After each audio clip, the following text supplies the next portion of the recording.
don't I know you, sir? Don't believe so. I haven't been here in many years. Name's Silas Greaves. Silas Greaves? The bounty hunter? Used to be. What are you doing here in Abilene? Just passing through. Got a little business to take care of. Well, sir, it would be an honor if you would allow me to buy you a beer. Hell, son, it would be my honor to drink it. I'm Molly. Howdy. I'm Dwight. That's Jack and Steve. Ben's behind the bar. Oh, I bet you got some great stories. A couple. Any of them true? Jack, be nice. A few. What about your shootout with Henry Plummer's gang in Bannock, Montana?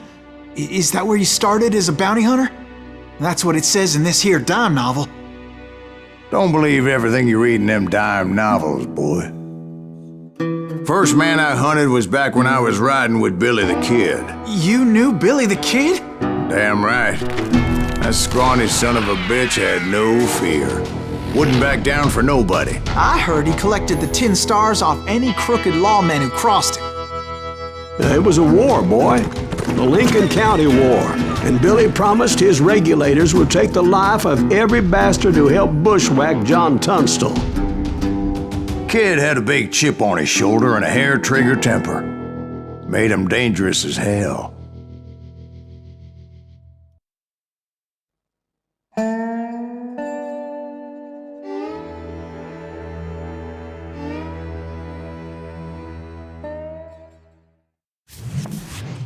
It was about 30 years ago.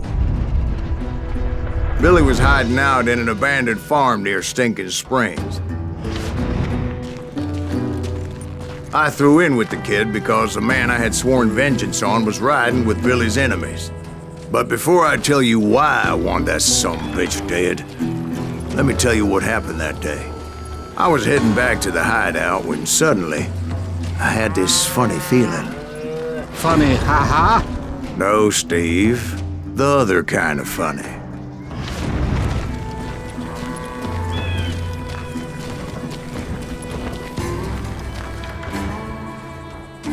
You heard Pat.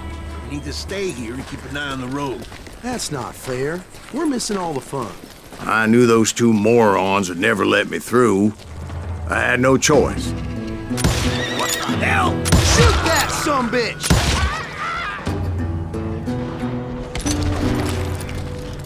Was it Pat Garrett's posse? Oh yeah. I heard the shots and I knew I had to move fast. Garrett and his army of deputies had surrounded the entire homestead.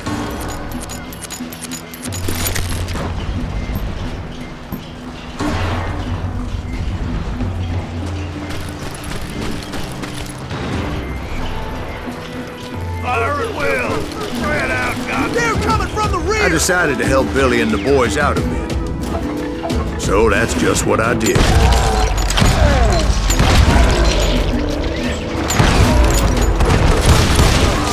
As the governor of New Mexico was paying for the kid's apprehension, Garrett was able to hire every gun hand in Lincoln County.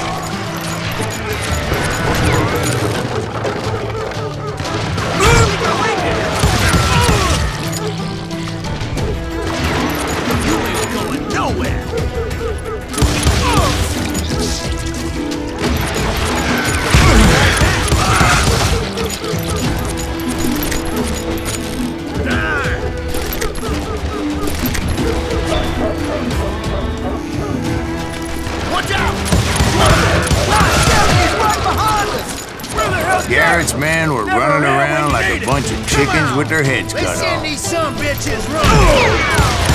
Leave them to me! Still, one of them reached the water tower. Not a bad idea. It would be a turkey shoot from up there. We're in trouble! Someone shoot that bastard!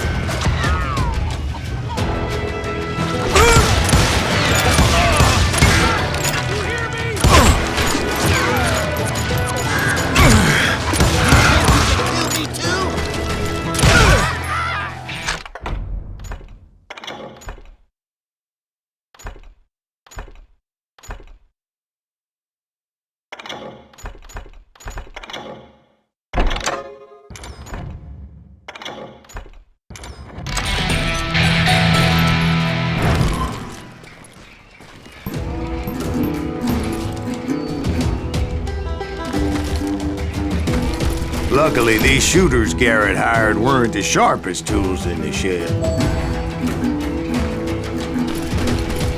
A lot of them were saddle tramps or sod busters or drunken drifters looking to make a few bucks.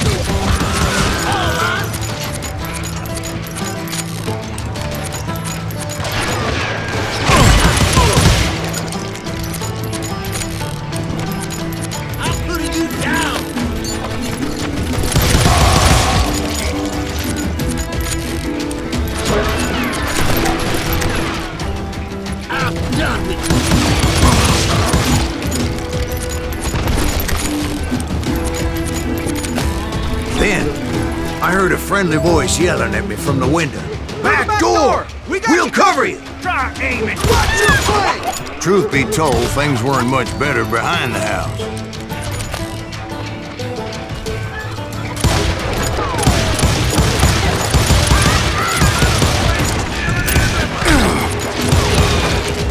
I cut their numbers in half, but that just made the ones that were left twice as mad.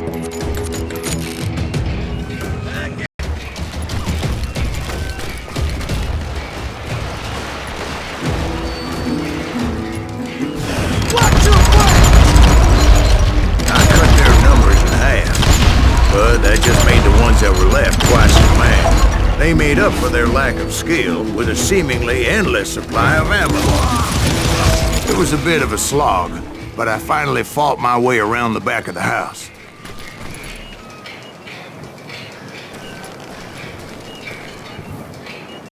Then, I heard a friendly voice yelling at me from the window. Back door! We'll cover you! Try aiming, you idiots! Truth be told, things weren't much better behind the house.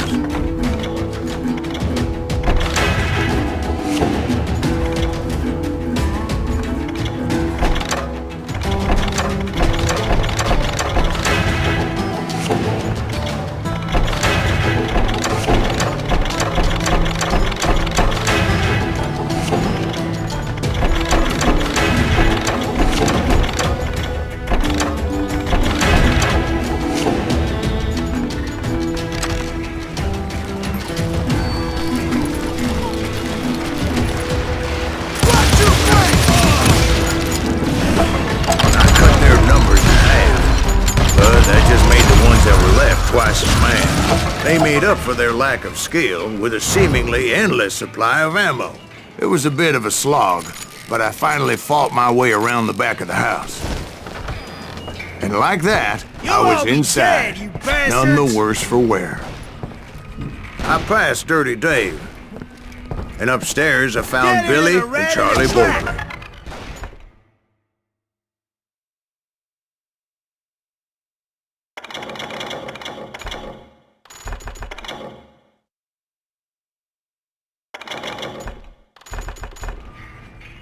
You think you can kill me too?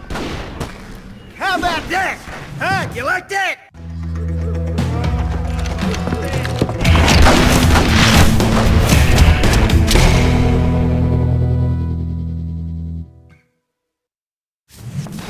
Billy looked at me and said, "About time, amigo! Grab a gun and get to the window."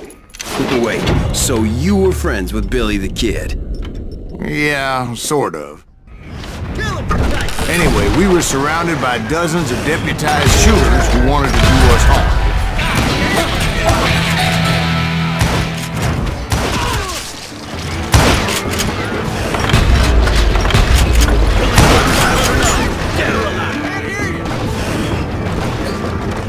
Keep this up all day. I'm telling you, Garrett's men were dropping like flies, but they just kept on coming. Where the hell Garrett get to? Physical reaction.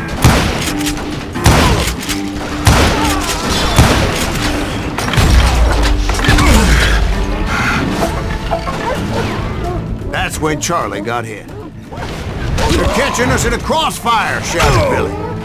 "Get to the other side!"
those cocksuckers I personally put down, but it was pretty clear, even to Billy, that maybe discretion was the better part of valor.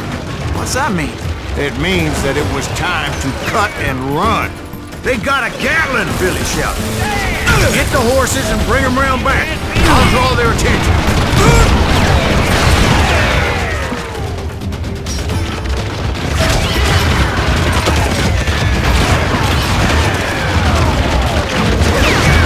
He directed that order at me, and I thought, why the hell do I have to do it? But I went anyway.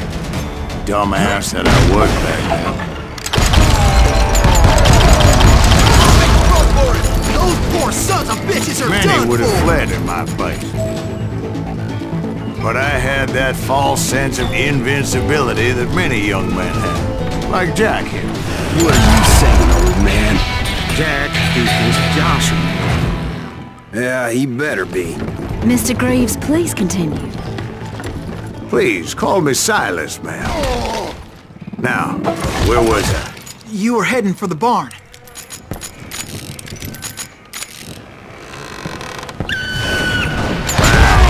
Making my way past a passel of fallen low.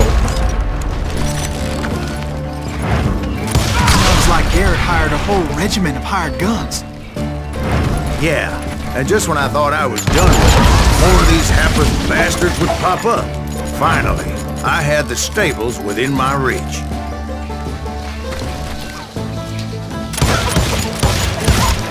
After the fight, maybe we could treat ourselves to some fried chicken.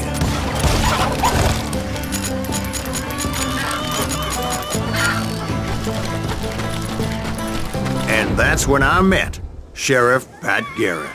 I read that you went toe-to-toe with him, sir. That backstabbing bastard with that tacked-on tin star.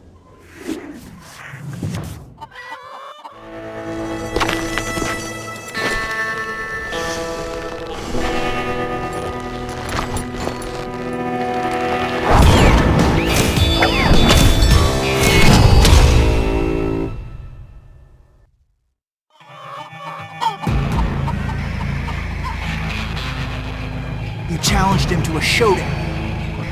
You read that in a dime novel? It said he showed no fear as he took your measure with eyes like a rattlesnake.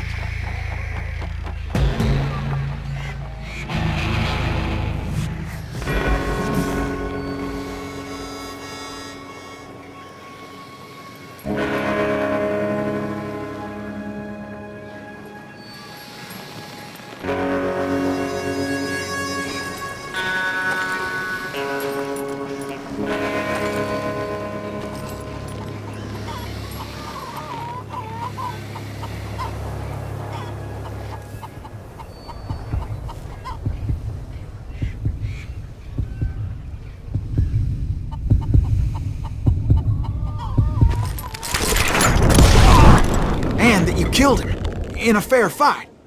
Is that what that penny dreadful said? No, boy. That ain't what I meant when I said I met Pat Garrett. So let me start again. I finally reached those damn stables.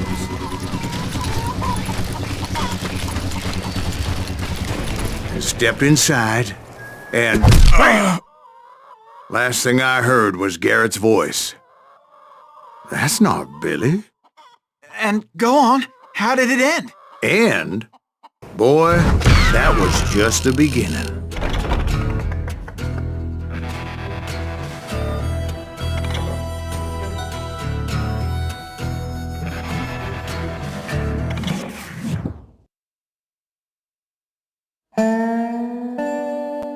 So what happened? Did Garrett arrest you? Yeah, after I came to, the bastard had clocked me with his Colt.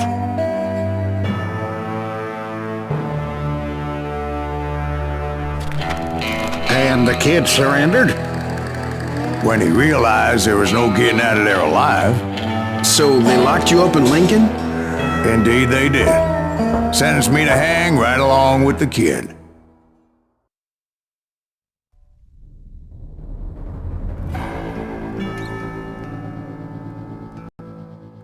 It's important to know that I was only riding with Billy so I could find the bastard I was after.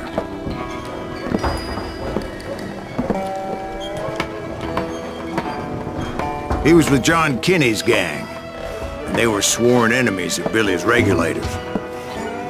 Why were you after him? I owed that son of a bitch a bullet for what he had done to me and mine.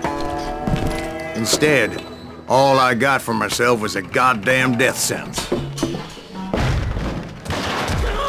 Luckily, it was right around then that I heard Billy make his move. He shot Jim Bell and a few other guards as he made his getaway. Later, they wrote that some lady friend planted a pistol for him in the privy. What the papers didn't say is that Billy helped me escape too.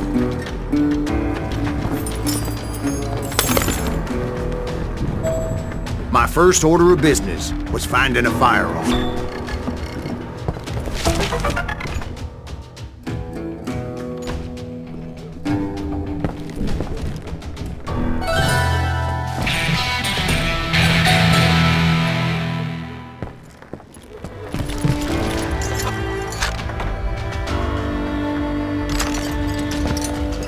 Luckily, I located Deputy Bob Ollinger's mean-ass shotgun.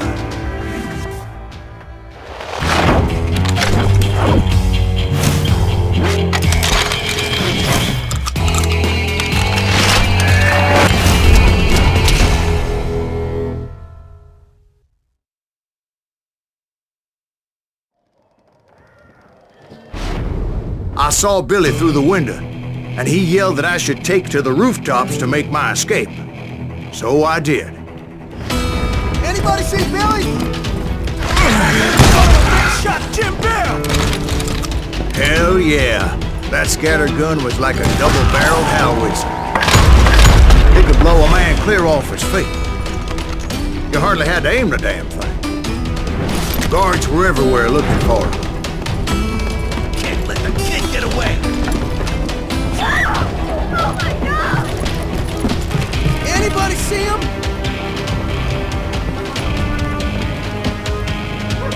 Yeah, you know you can't get me.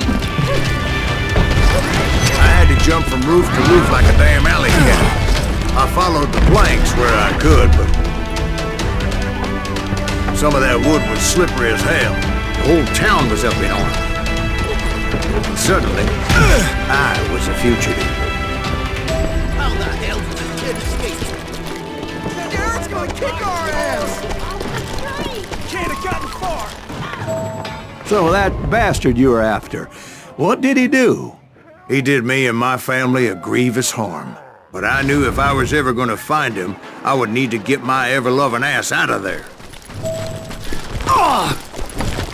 I tried to be stealthy and sneak my way past. This town doesn't have a moment's peace.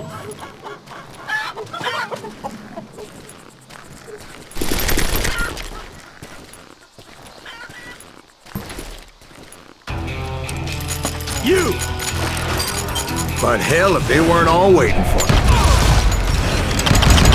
Apparently, some of them thought I was Billy. You hooligans can go to hell. See, me and the kid shared a certain similarity in build and coloring. I was just glad I had Deputy Bob's mean-ass shotgun. Get your headstone! So much lead was whizzing by my head, it was like everyone in Lincoln wanted to put me in the ground. I knew I needed to find a horse. Though I never did have a great fondness for those four-legged grass eaters. Smelly, sweaty, ungrateful beasts. We prize them too high, if you ask me.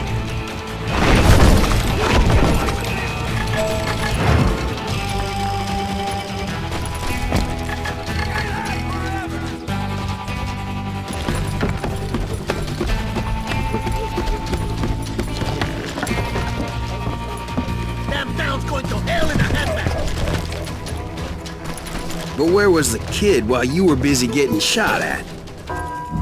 Gone. And that's when it occurred to me why Billy set me free. Extra decency? So I could be a hapless decoy and draw attention while he snuck out of town.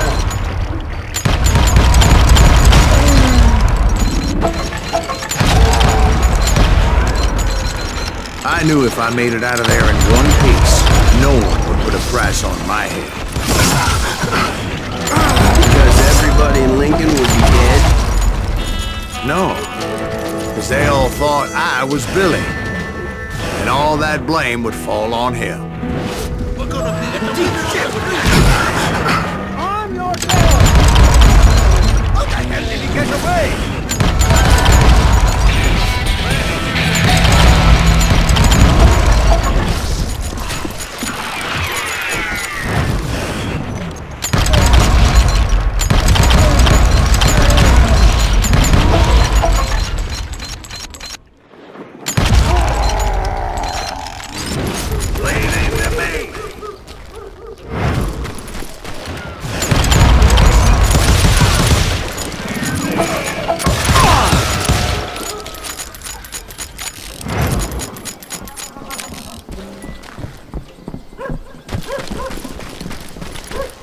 Finally, I found what I was looking for. The stables on the edge of town. I guess Billy saved your ass, taking out Bob Ollinger the way he did. Billy didn't kill Bob. Sure he did. He dispatched him right after he shot Deputy Bell. No, sir. Because Bob came right up behind me, angry as hell that Billy had lit out. "Hello, Bob," I said. "I think you better let me go." And he says, "I don't think so, boy. Not with my shotgun." So we stood there in the middle of the street, eyeball to eyeball. He intended to kill me, and I knew I had no choice but to defend myself.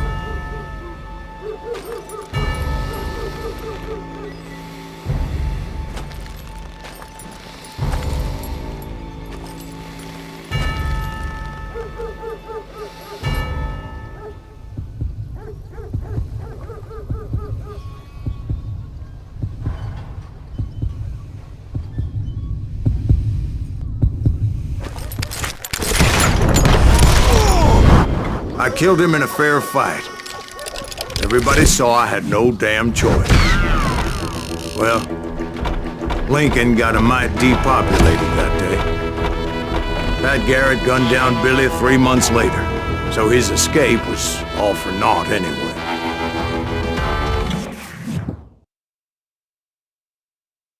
So where'd you go after Lincoln? Mexico. Until I realized nobody was looking for me. I ended up taking a job at the Rurales. The Mexican Rurales? I was hired to help them track down the cowboys. The most vicious outlaw gang in Cochise County? Curly Bill Brocious? Johnny Ringo? Led by old man Clanton himself. They must have paid you a pretty penny to take them hombres on. Not really.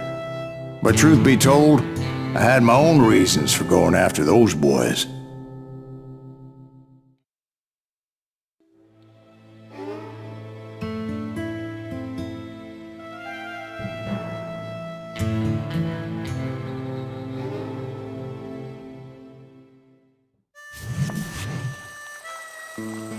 So was the bastard you were after now riding with the cowboys? Roscoe Bob Bryant was his name. Oh. But no, this time it was a different bastard I was after. The aforementioned Mr. Ringo. And yes, he was working for old man Clanton.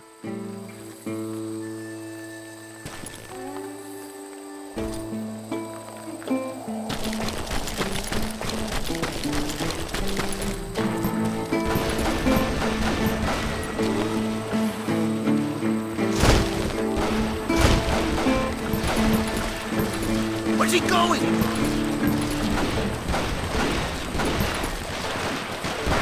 I came upon them robbing a stagecoach, which wasn't surprising, being they were such murderous thieves and bastards. The bandits wore red scarves, so I knew they worked for the old man. Over there! There! I did my best to help those poor bastards.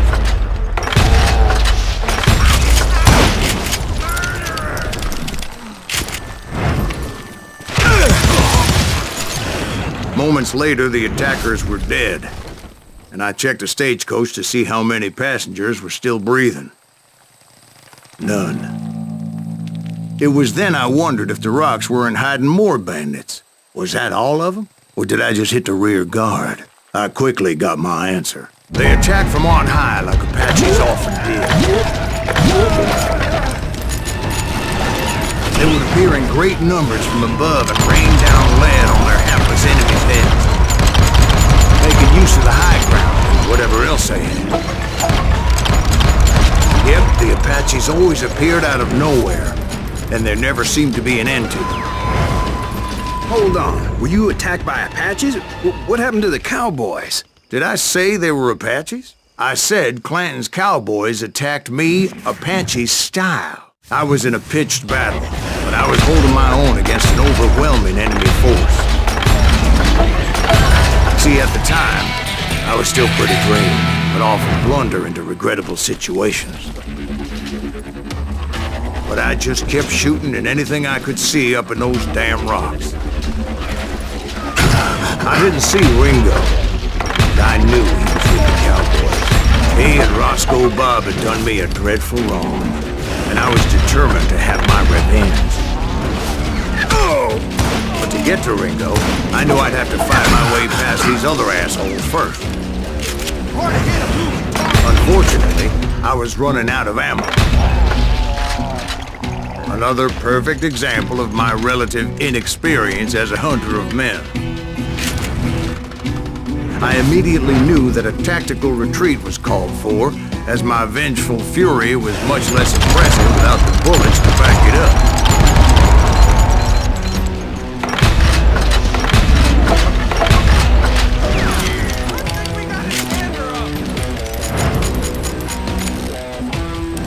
Where's he going?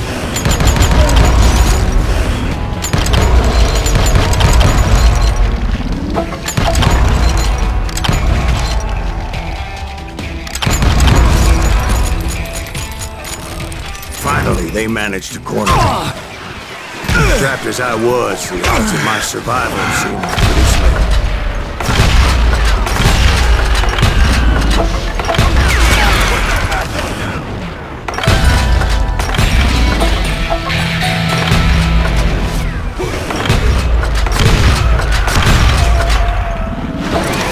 Luckily, serendipity was on my side as I suddenly spotted a way out of my predicament.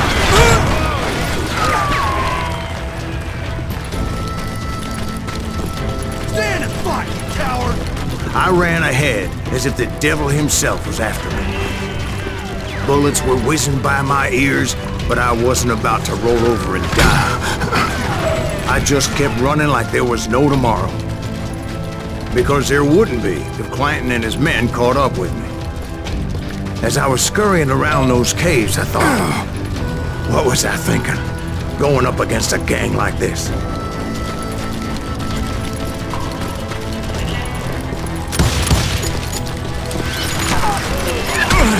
I just kept running, not knowing where the hell I was going.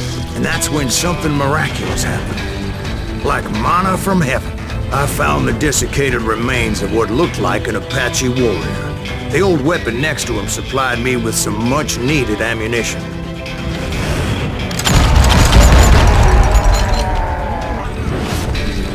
Bat Masterson once told me it was more important to be lucky than good, and he would know.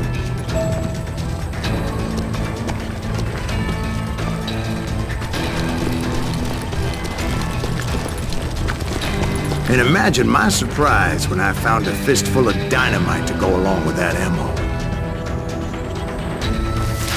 That stroke of good fortune evened the odds and bolstered my confidence. It was time to turn the tables. Time for the prey to become the predator. Time for the hunted to become the hunted.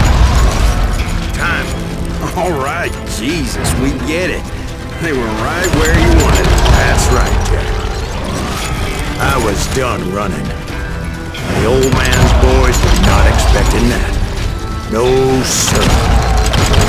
I came at them like a wildcat. It was finally time for that old man to pay for his sins.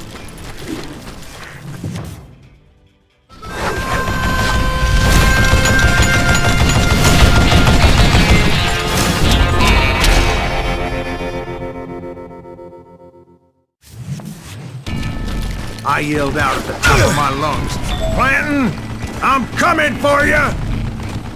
A little stealth might have made more sense, to be perfectly honest. Because that old fool had a Gatling gun and enough bullets to last him till kingdom come.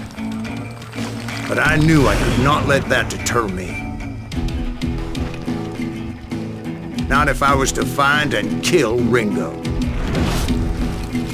I needed to get that old man off that gun.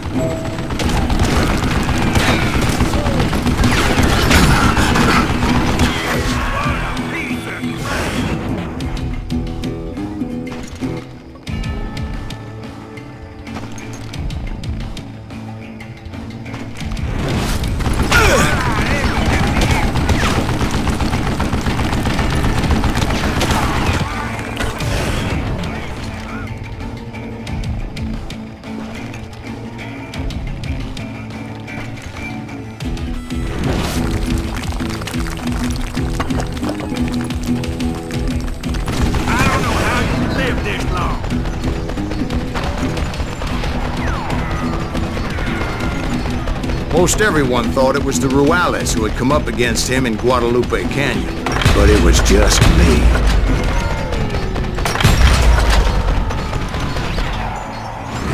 Damn contraption, damn to get!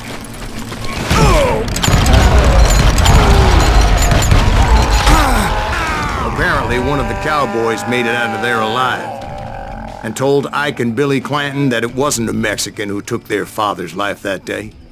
They just assumed it was one of the Earps, and that little misunderstanding eventually led to that legendary gunfight at the OK Corral.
A few weeks after that dust-up at the OK Corral, I was still after Johnny Ringo.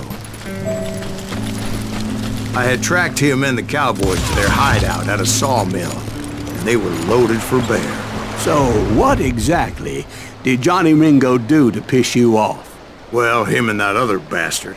Roscoe Bob Bright? Yep. They both deserve to die, and I promise I'll tell you why.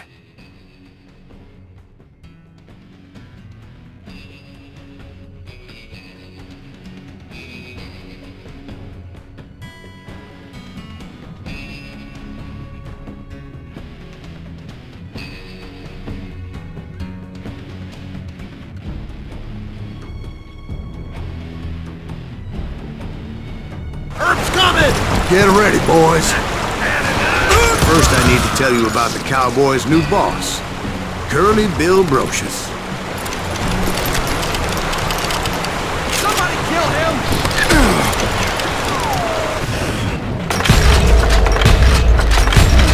Curly Bill took charge of the Cowboys upon the old man's demise, and after that gunfight at the OK Corral, the Clantons wanted revenge.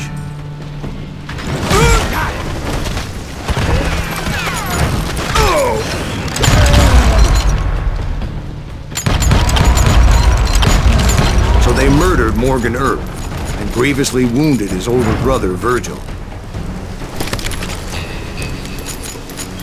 Kill that stupid son of a bitch!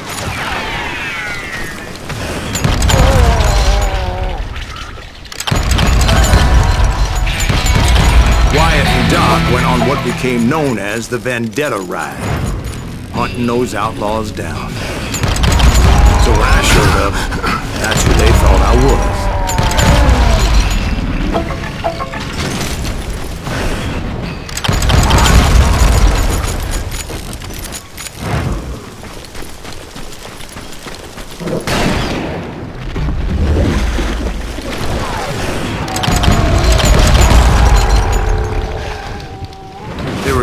around every corner, all wearing red bandanas. That's how the cowboys identified each other, and I was beginning to wish I had one myself. But I wasn't about to let Ringo walk away unscathed, and that's what drove me forward.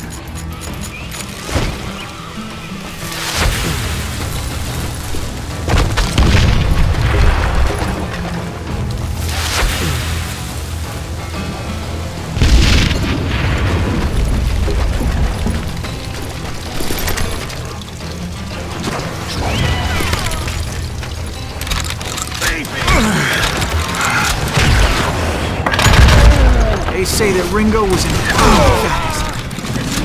I hardly saw anyone faster, boy. Certainly not Wyatt Earp. That man was all hat and no cap. Earp wasn't much of a match for him, but Doc Holliday might have taken him. That lunger should have kept his nose out of it. They never charged anyone for the murder of Morgan Earp.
Everybody knew that Curly shot him in the back.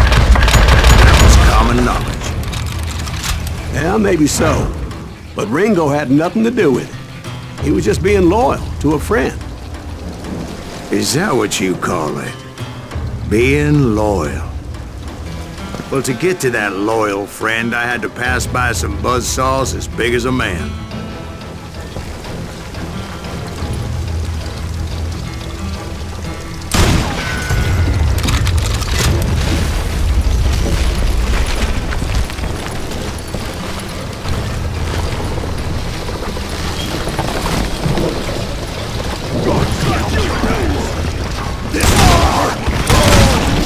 Excuse me, sir. I have a question.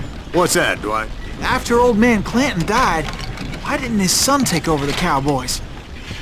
Because Ike Clanton was dumber than a box of rocks and a yellow belly to boot.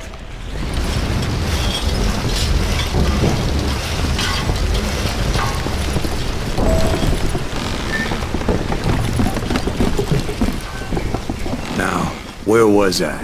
Taking down the entire cowboy gang single-handed.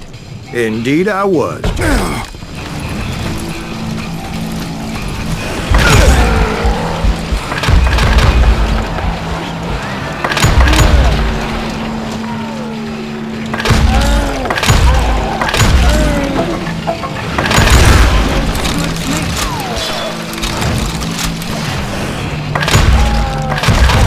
Though it wasn't easy, as those boys had good cover.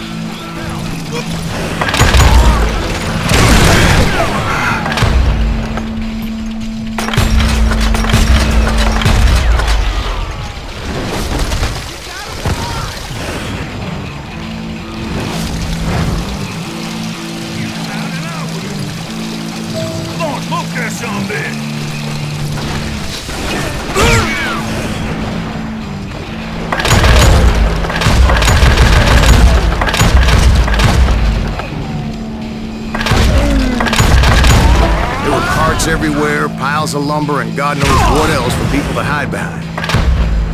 That really was one hell of a sawmill. Quite an impressive operation.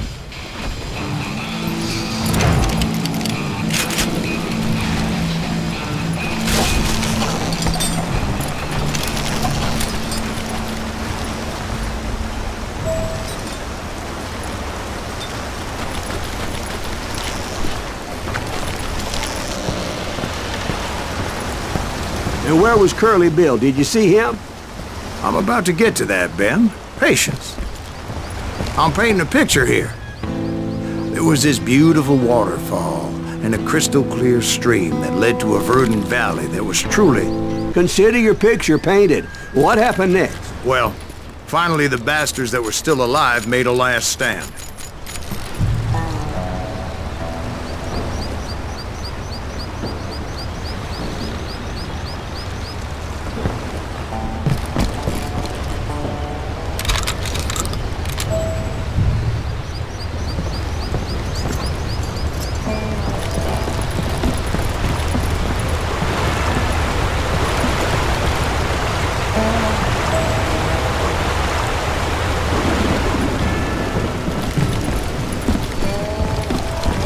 Curly Bill, Johnny Ringo, and his compadres took off into the lumber yard, and I followed after.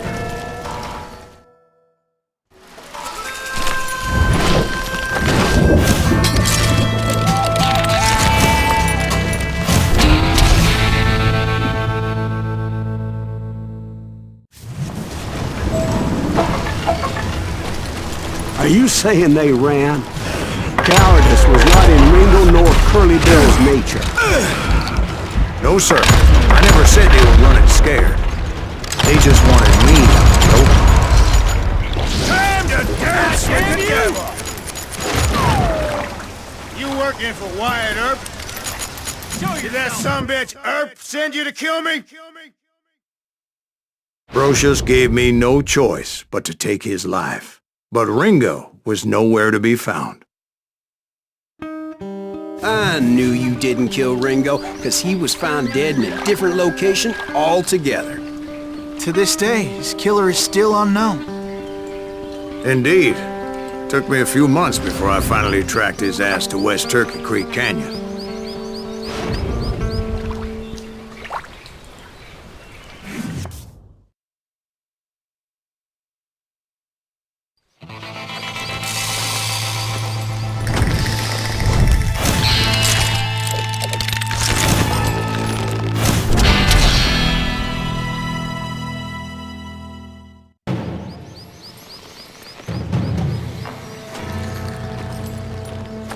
That's incredible, sir. I always thought that Doc Holliday was the one that killed him.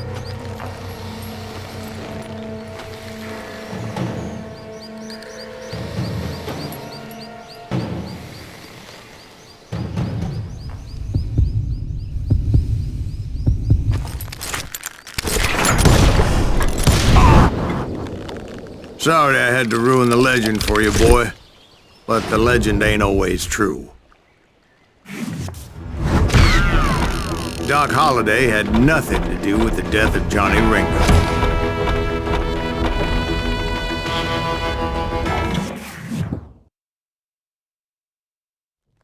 I was paid a healthy bounty for Ringo and Curly Bill, and realized there was real money to be made. That's why I went after Henry Plummer.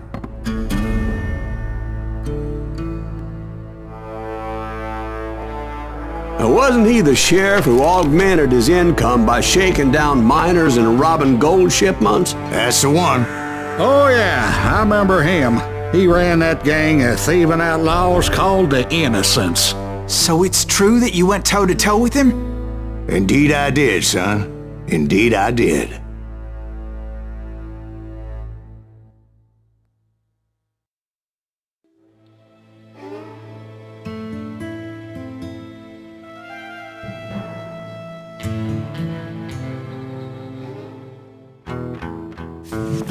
I knew I needed resources if I was going to track down Roscoe Bob Bryant, and hunting Plummer looked like a good way to get rich quick. As the local vigilantes exposed him as the leader of the bandits, and put a generous price on his head. Plummer rallied his gang to plunder one last gold mine before making their escape, and that's where I thought I'd find him.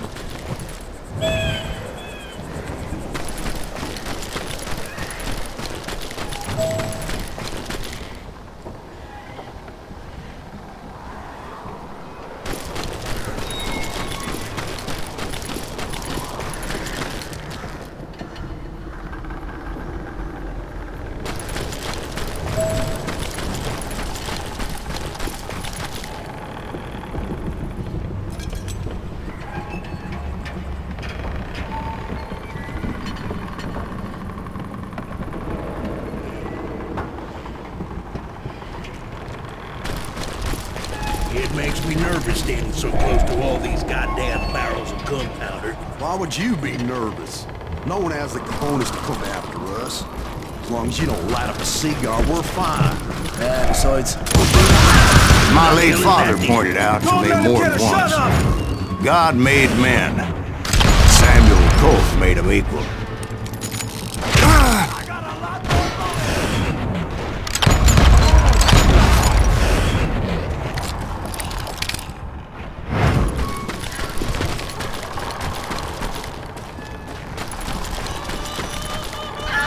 I knew that dynamite wasn't mine, so I decided the polite thing would be to return it. It was the biggest gold rush since Sutter's Mill in '48. Unfortunately, prospectors weren't the only ones drawn to those riches.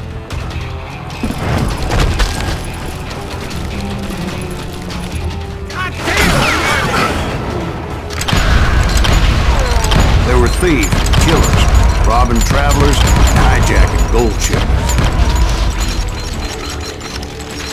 Like those that ran with Plummer. Some were just regular folks I knew from town, drawn by greed and easy pickings. Charlie Crow, the blacksmith. James, who worked in the stable. Sam and Jeremiah Barber, the butcher's sons. Ordinary citizens who lived a double life. Of course, the rest were veterans of the Civil War. Stone-cold killers trained on the bloody fields of Shiloh and Antietam. Plummer had a lot of men on his payroll. A hell of a lot. That son of a bitch pretended to protect the public with one hand while stealing them blind with the other. He set up a defensive perimeter which I had no idea how to breach. Dangerous, desperate individual. I was outnumbered and in way over my head, but I was too damn stubborn and stupid to realize it. They must have thought I was touched. I thought I was some kind of hero.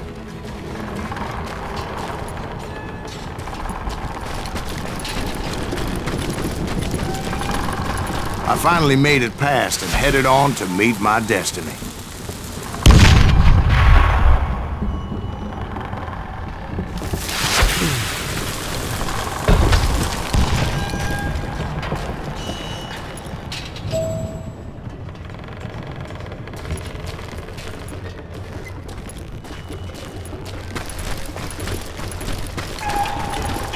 But first, I had something I needed to figure out. I had a few ideas on how to get into that mine, but once I made my decision, I knew there was no turning back. So my first thought was to enter the nearest mine portal. I saw an entrance. Made sense. It was the quickest way in, but that also made it more dangerous.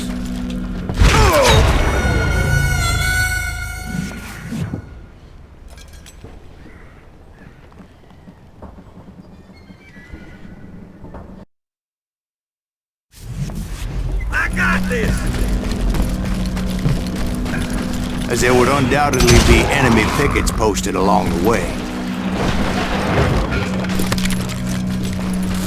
You can't beat me!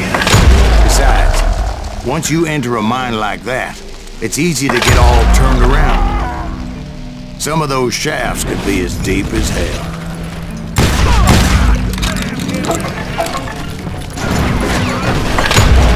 A single stumble or misstep can easily end in a deadly plunge to oblivion.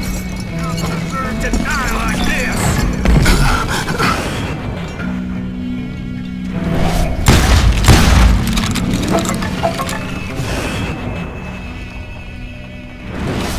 Quick reflexes often make up for a lack of common sense.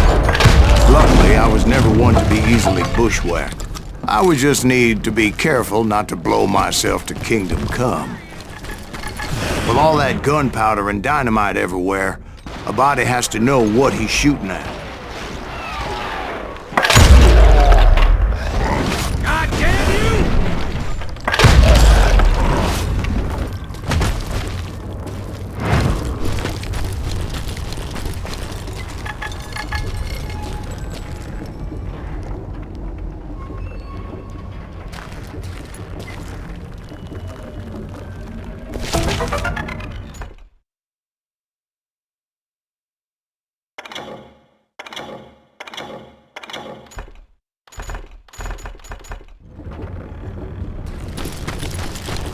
One wrong bullet could have turned that mine into a dad-blasted tomb.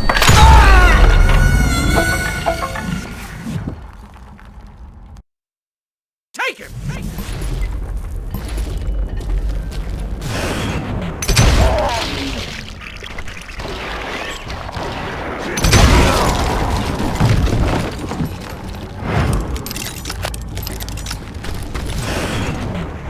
One wrong bullet could have turned that mine into a dad-blasted tomb.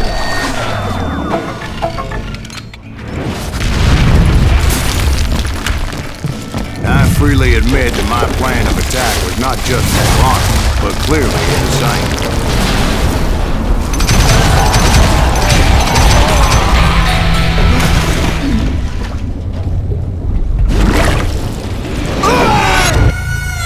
It's a good thing that I abandoned that ridiculous plan before I even tried it.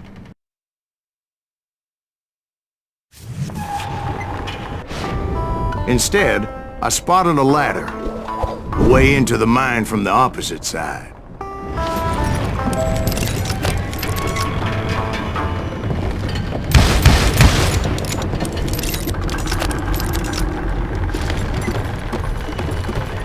It was a long way around, but that approach seemed more sensible at the time.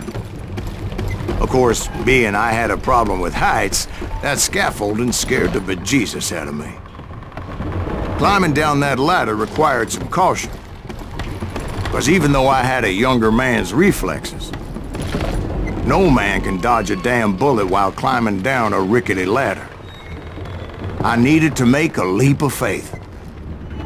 Which ain't easy when you're suspended between heaven and hell.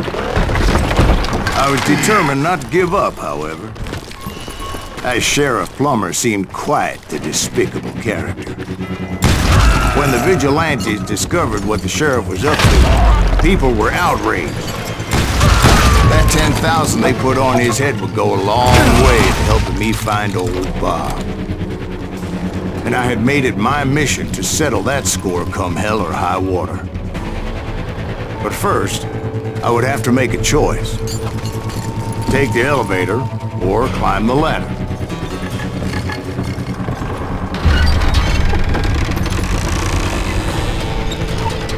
I picked the more convenient and more dangerous route.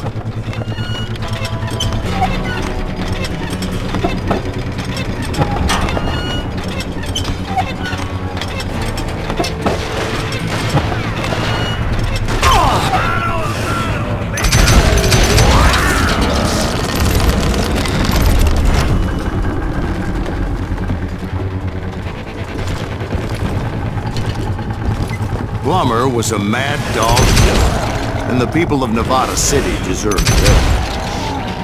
Nevada City? Well, I thought Plummer met his maker in Bannock, Montana. Right, well, he was the sheriff of both places at one time or another, but that's neither here nor there. The point was, taking him down would save a lot of lives, including my own.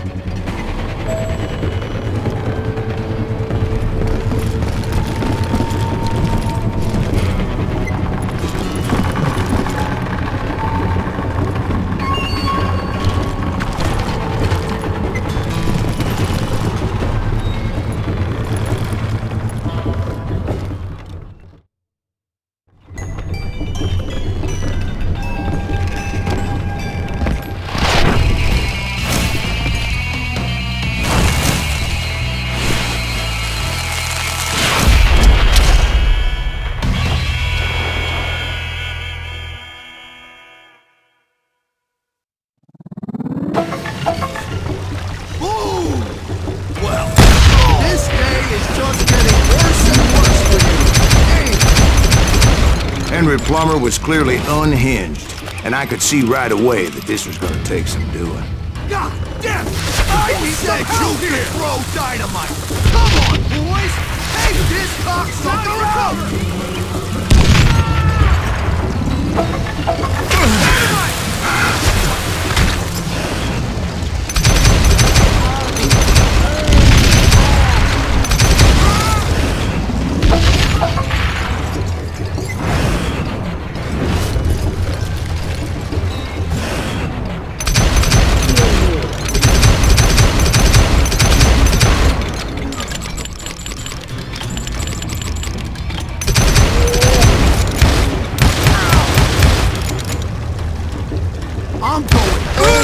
trample on your ass.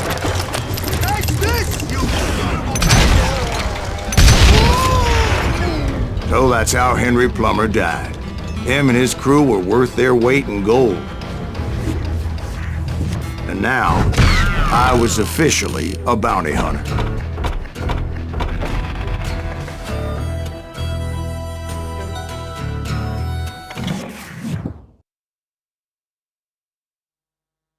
So, did you finally go after that Bob feller? Well, I heard word he was in Kansas with John Wesley Hardin. So that's where I went. Where in Kansas? Abilene. Why do you ask, Ben? No reason. Was Hardin as fast as Ringo?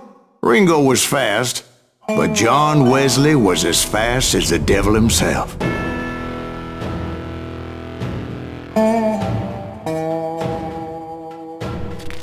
Hell, he killed his first man at 15. From that day forward, he had a price on his head and wouldn't back down for nobody, not even Wild Bill Hickok himself.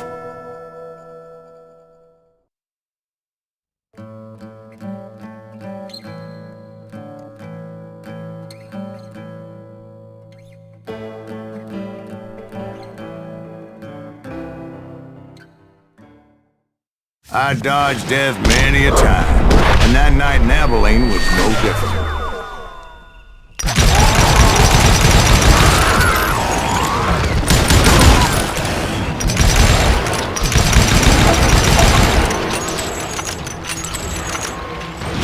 I thought the Texas Rangers got Hardin. Yeah, that's what they want you to believe. It was cold in a witch's tit and a brass bra that night as I fought my way past his loyal compadres. I was there with the intention of finding that bastard Bob and collecting the bounty on John Wesley. To the very same saloon we're sitting in today. Look around and imagine this place painted in blood. Hardin was waiting for me, and...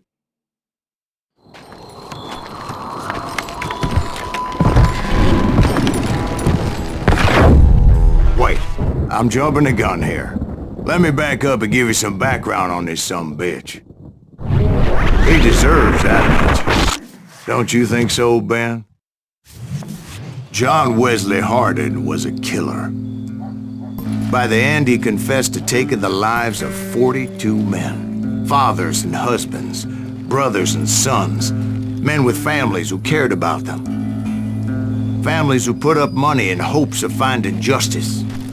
He was a bona fide folk hero by then, and had amassed a gang of armed miscreants and other assorted thugs. He and his men set up camp outside of town, and I was hoping Bob was among them. Shit, it's cold out here. They didn't ask why I was there. They knew. As most of them were wanted as well. I figured Hardin was here somewhere, but to get to him, I'd have to get past his gun hands. I had to spill a lot of blood to find out Hardin wasn't in that camp. He was carousing in town with his closest friends.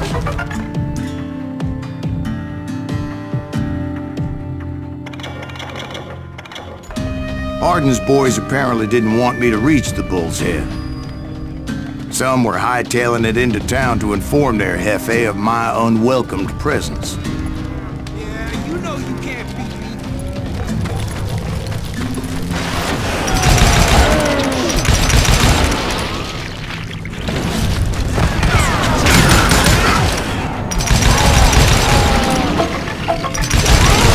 Tell Hardin someone's coming for him. Stop that sumbitch! Let the boys know we got another law dog.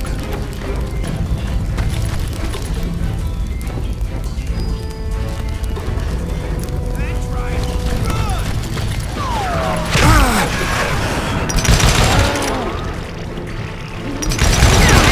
I wondered if Bob was among them.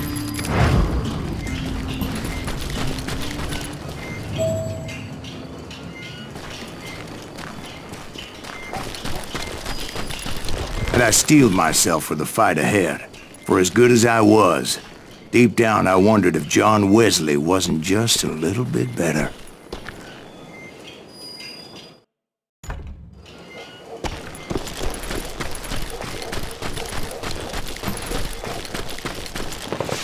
Before I could test my mettle against Hardin, however, I would first need to dispatch his cadre of hired killers.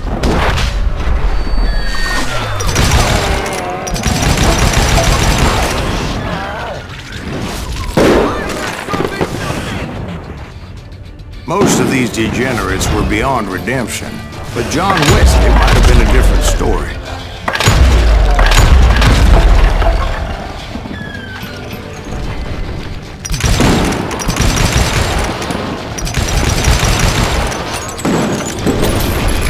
I didn't learn until later that that night was in fact his birthday celebration.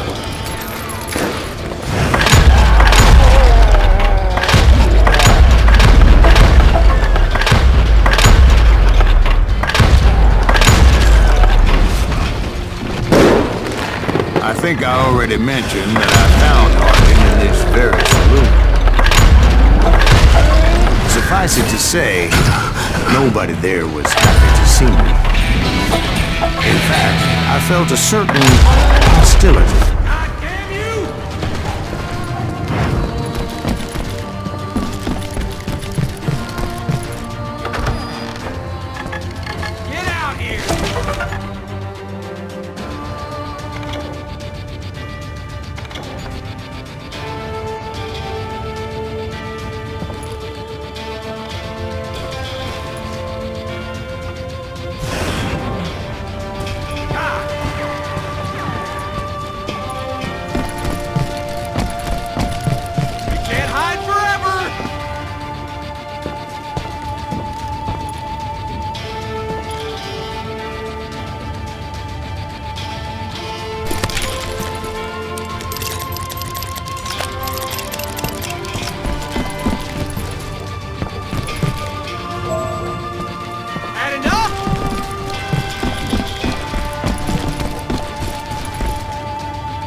I was disappointed that neither Bob nor John Wesley were among the dead.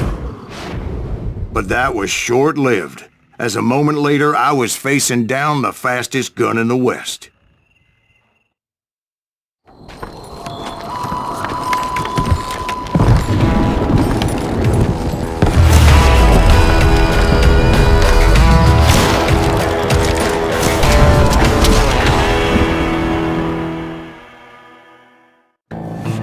I felt a bolt of adrenaline, or maybe that was fear. He was well known for his tricks, and I knew I'd need my own if I was ever to defeat him.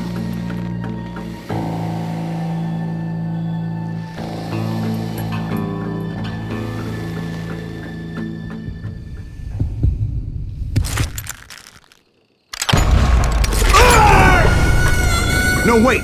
He didn't hit me then. I'm sure of it.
That man was faster than greased lightning.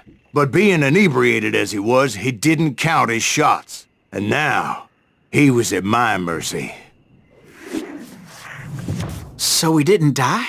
No, I sent him to prison. Years later, after he was free, some restless avenger took his life. Shot him in the back at a saloon just like this one. Anybody up for another beer? Ben?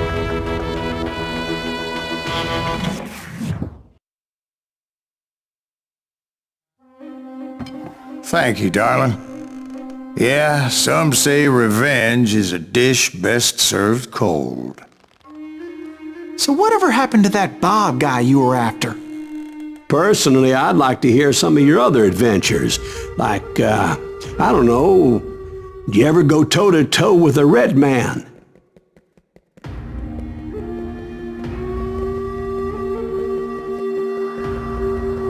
Yes, I did, Ben. I remember once I was after this renegade Apache, Grey Wolf. Strangely enough, revenge was also his primary motivation.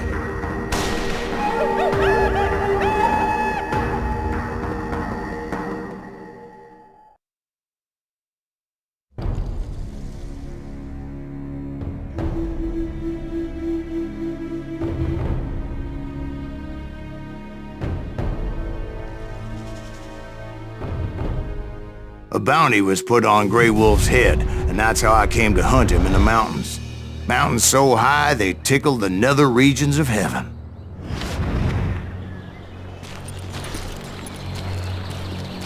Grey Wolf was a Chiricahua Apache medicine man who had led a war party in revenge for a massacre against his people. The U.S. Army had attacked his tribe during his daughter's sacred sunrise ceremony, and the slaughter was unspeakable. I understood his anger, as there's nothing more traumatic than seeing those you love die in a cruel and painful death. Right from the beginning, I couldn't shake the feeling that Grey Wolf was watching my every move. He led a band of young Apache warriors who wanted retribution, and were more than willing to die for him.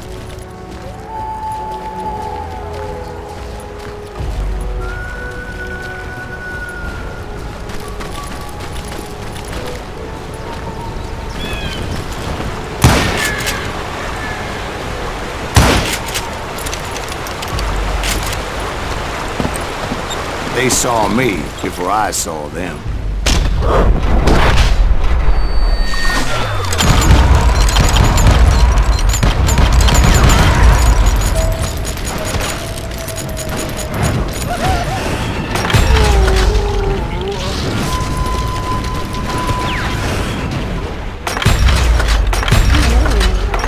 And it crossed my mind that maybe this wasn't such a good idea. But now that the shooting had started, there was no backing down.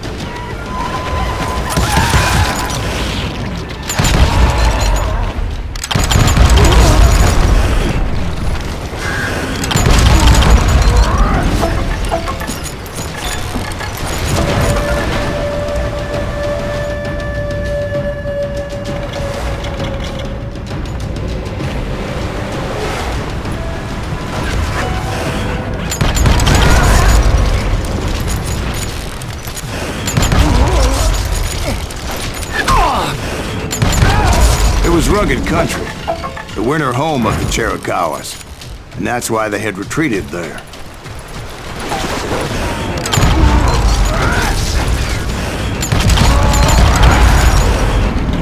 I admit to having some regrets about going after them the way I did. But then again, I got a lot of those.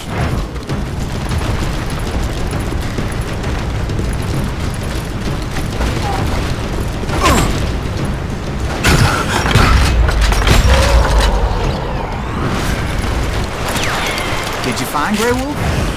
Not at that moment, but I did find the entrance to their hideout.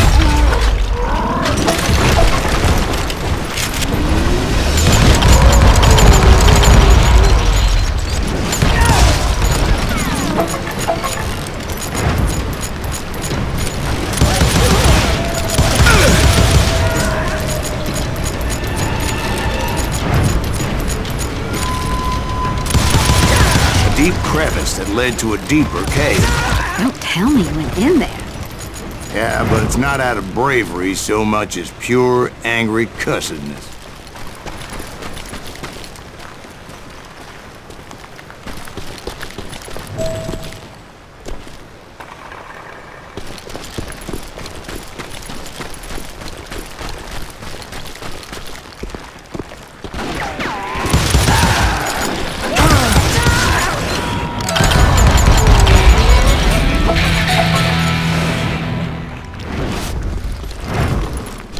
See, back then, I had a stubborn streak a mile wide, and I wasn't about to back down.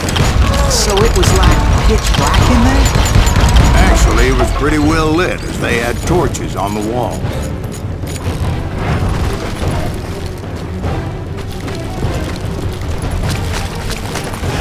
How big was this cave?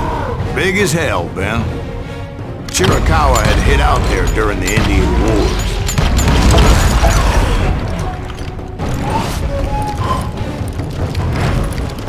They thought it was haunted with the ghosts of those murdered by the horse soldiers. The cave was haunted with dead Indian ghosts?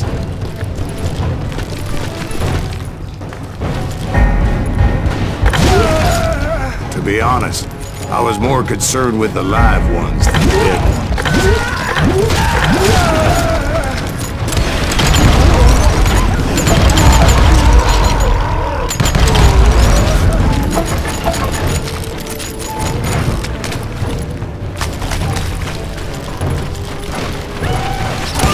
How come you know so much about engines? A few years back, I was married to two Mescalero women. At the same time? Yeah, they were sisters. Polygyny is traditional among the Mescalero. So what happened? Oh, I had to get out of there. Those girls never shut up. Both of them nagging at me all the time. Drove me half crazy. Haven't seen them since. No, I mean, what happened with Grey Wolf? Oh, well, I pursued him into the Cave of Death. I came upon this flooded grotto, and that's when I saw him. He came to me unarmed and unafraid. His voice echoed in the shadows, and I sensed he meant me no harm. You carry great darkness in your heart, and if you do not release it, it will claim your soul. The sound of his voice put some kind of ancient Indian spell on me. As his story unfolded in my mind. You will come to this place again and kill many more men, and the darkness will grow until it consumes everything that you are. The soul would have no rainbow if the eye had no tears. He said I was a great warrior, a coyote man, unequaled by any other pale-faced warrior, or something like that.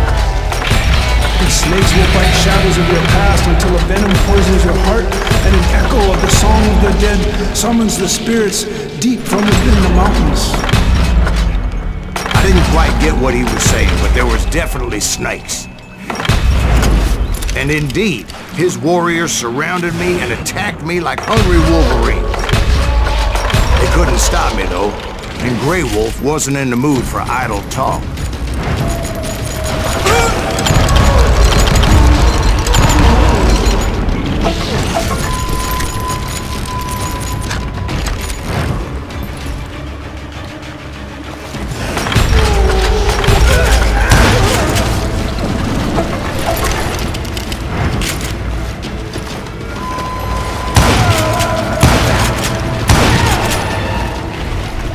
I swear I couldn't see any way out of this trap.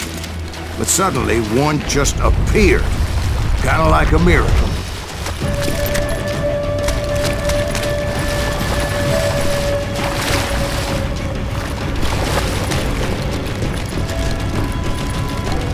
I felt like I would be lost in that damn cave forever. Finally, I found myself back outside, perched on the edge of a precipice, overlooking a thundering whitewater river. To get where I was going required several leaps of faith, but no way in hell I was turning back. I chased after it, determined to make him explain the meaning of all that mumbo-jumbo. Mumbo-jumbo's right. Are you making this all up as you go?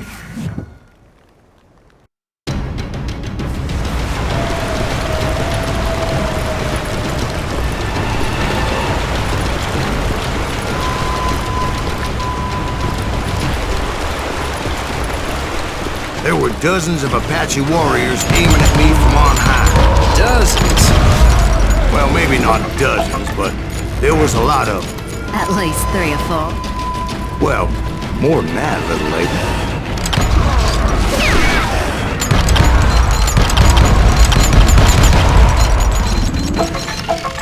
I had a steep climb up creek ahead of me and scrambled up those rocks like a mountain goat. I was determined to locate Grey Wolf and find out exactly what the hell he was trying to tell me.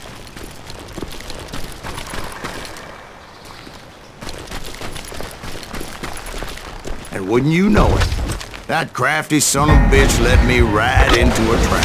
What kind of trap? Well, son, there had to be at least 100 Apaches around me.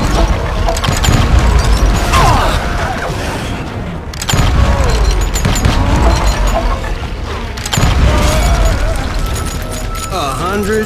God be my witness. Oh, come on. Who are you kidding?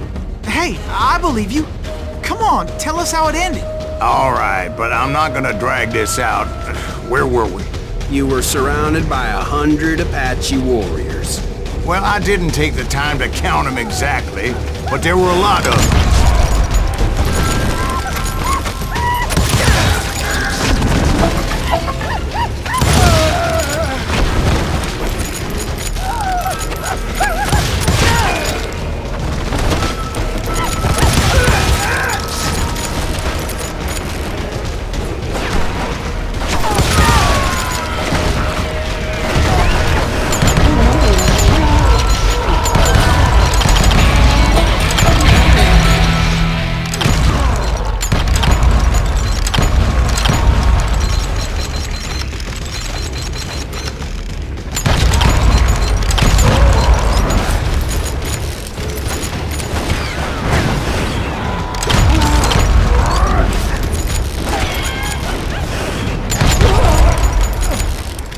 And in the end, a path appeared before me that I had not seen before.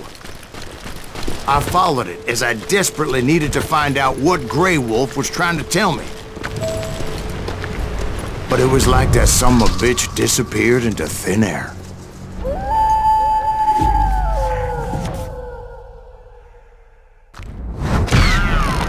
Never did find him.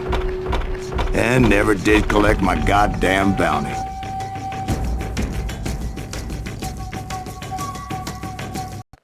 Thank you, darling. It's interesting how the truth can sometimes seem, might malleable, depending upon your point of view. Like how those dime novels make you out to be something you're not? Jack, don't be starting trouble. No, he's right. They do tend to exaggerate. Did they exaggerate your part in taking down the Daltons? Well, I was there in the flesh, boy, so I saw what happened firsthand.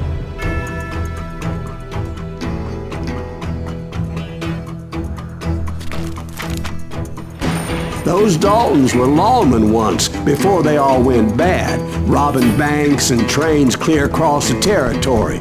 Until Coffeeville, of course.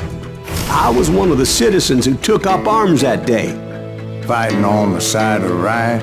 I did my best, sir. We all did.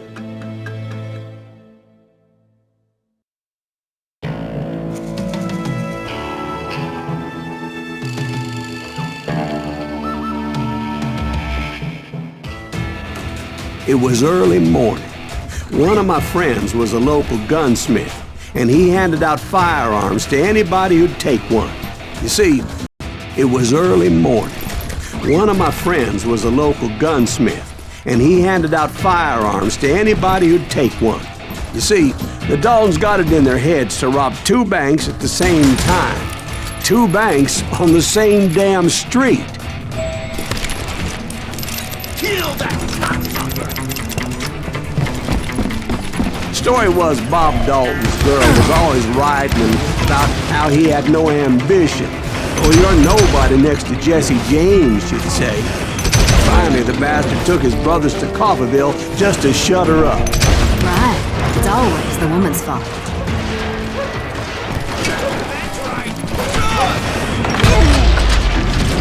Well, the locals recognized the Daltons right off.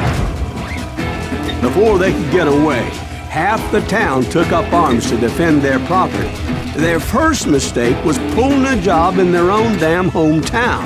The boys grew up in Coffeyville, so everybody knew them. The bank teller tricked them, telling them the time lock on the safe wouldn't open till 9:30. Well, that gave the locals enough time to prepare an ambush for those sons of bitches.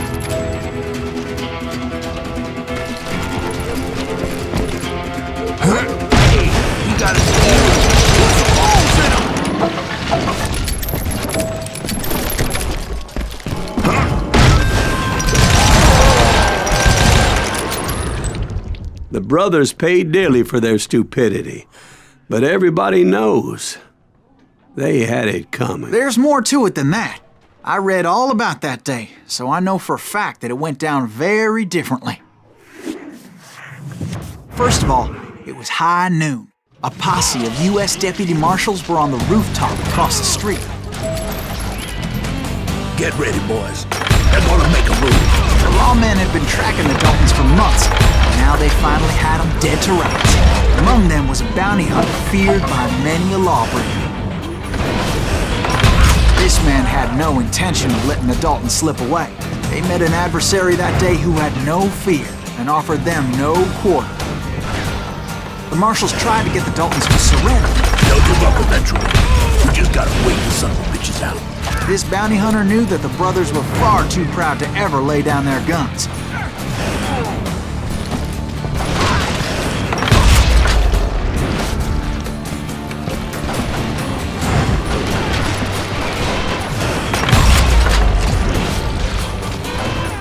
He went in there alone to confront those criminals.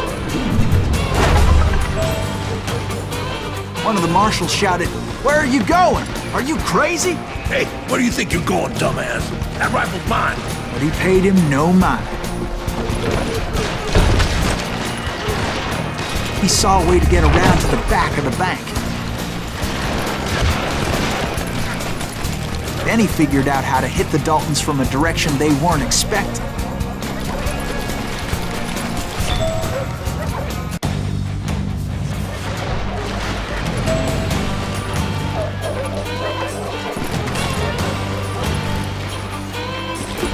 From above.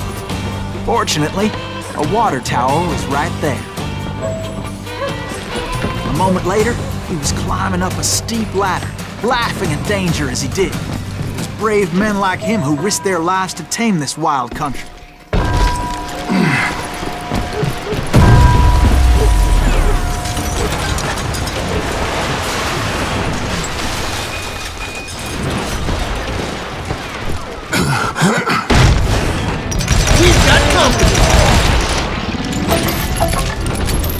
Heroic men like him, who did what other men couldn't or wouldn't to make this country free. Like Jim Boone and Davy Crockett, who died defending the Alamo. Is that Silas Greaves? Son of a bitch! You rule the day!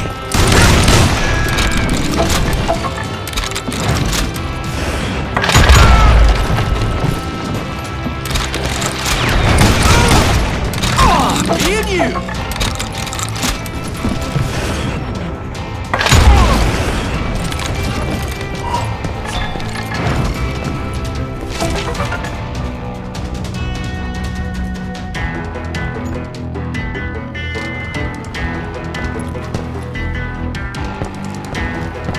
Over there!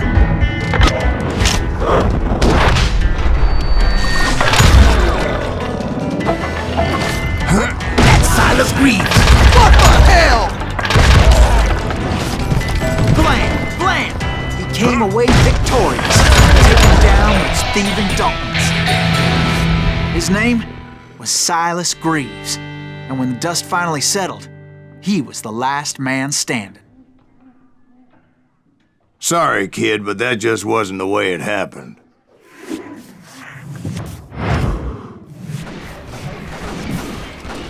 It was early evening, not high noon.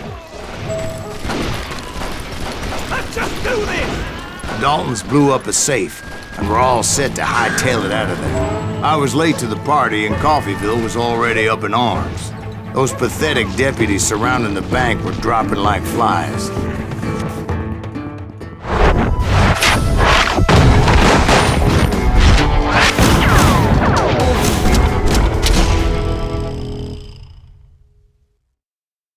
I'd been tracking those jokers for months, waiting for them to do something reckless.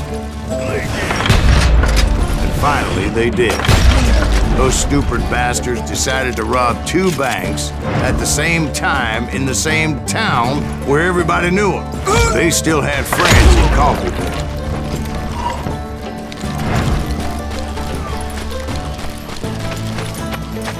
Hey, we got us the wolves in them! Those friends came after me like a pack of wild dogs, tooth and nail. They were coming at me from all directions. I caught sight of the Daltons running with the money and didn't want to lose it. Problem was, they knew the town better than I did.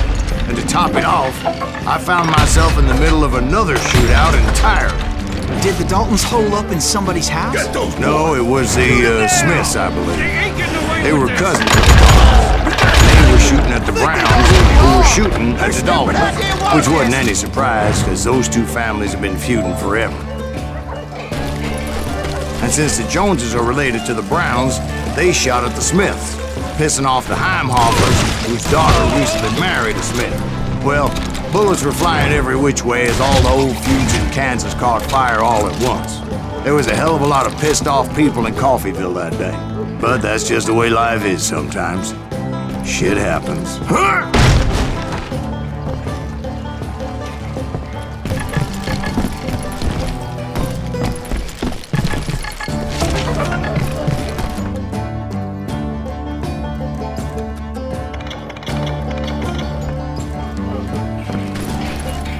The Dalton boys knew I would never give up. Those Daltons weren't the sharpest knives in the drawer, but they always stood together. They set a trap to slow me down and allow at least 2 of them to escape. The 3rd brother stayed behind to plant me, just in case that trap of theirs didn't work.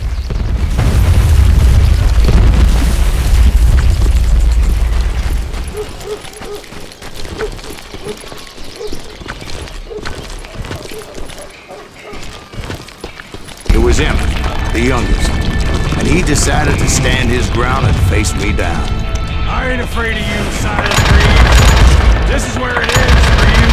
He was determined to protect his brothers. I understood how he felt. Taking me on all by his lonesome wasn't exactly a rescue.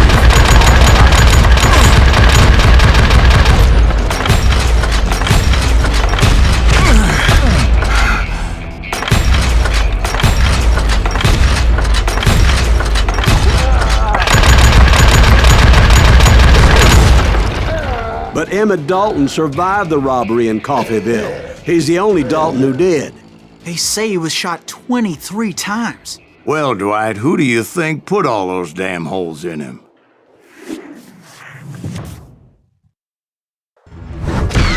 But I have to admit, that boy had grit.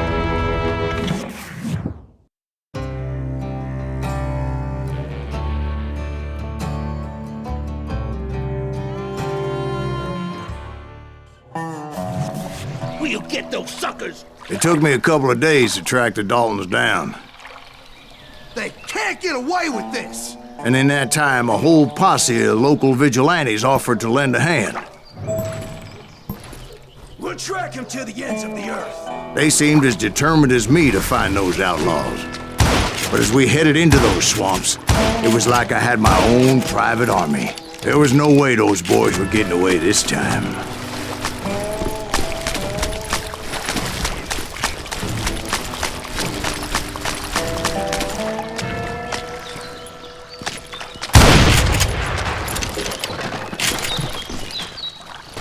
It was early fall, right? Beautiful time of year. At least you had the weather on your side. Not by my recollection. It was damp and foggy as hell. It was tough to stay on a true course, so we kept an eye out for landmarks.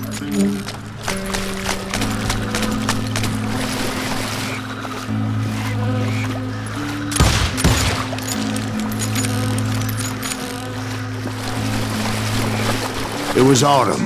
The maple trees were in full color, red as blood.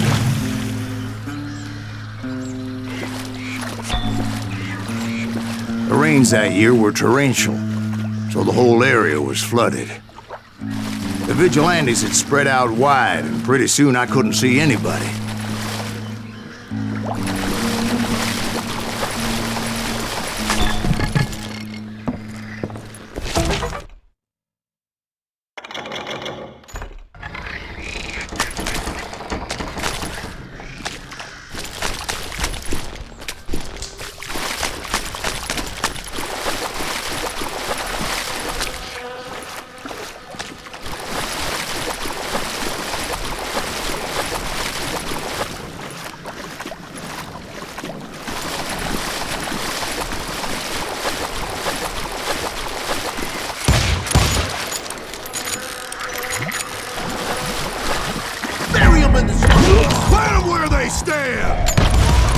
Except for some bitches ahead of me wanting to do me harm. So I had to face them alone. I wondered why my compatriots didn't come running when they heard the shots.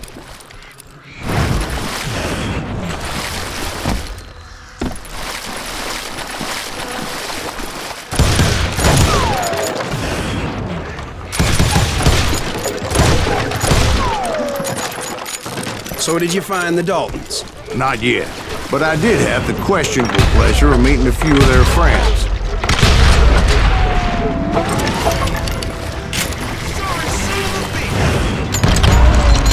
The boys had established quite a reputation by that time, so they attracted all manner of riffraff to their cause.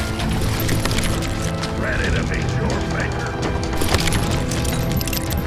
Let's see if that chicken's in my heart.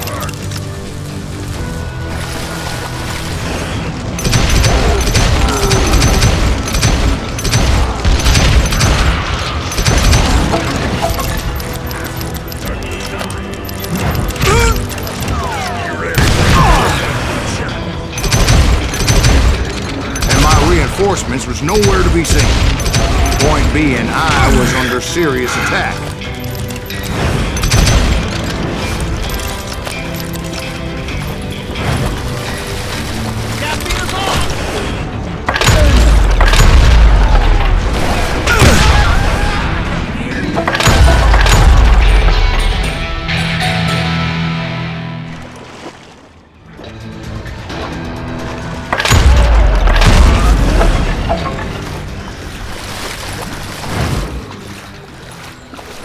But luckily, a barn materialized as if right before my eyes. I scrambled up top to get a better view.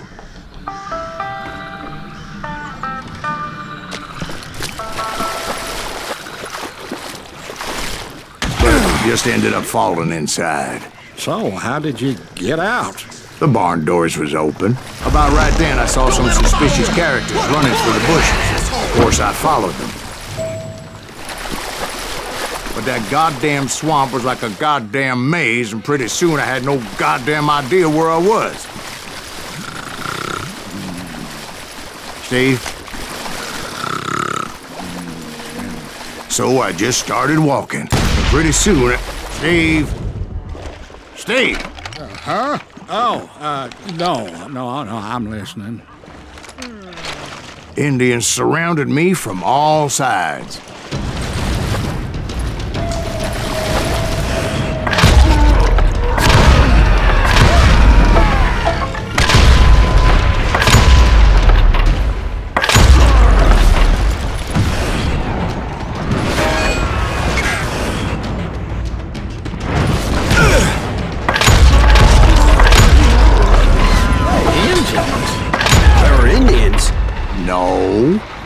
I I just wanted to make sure Steve was paying attention.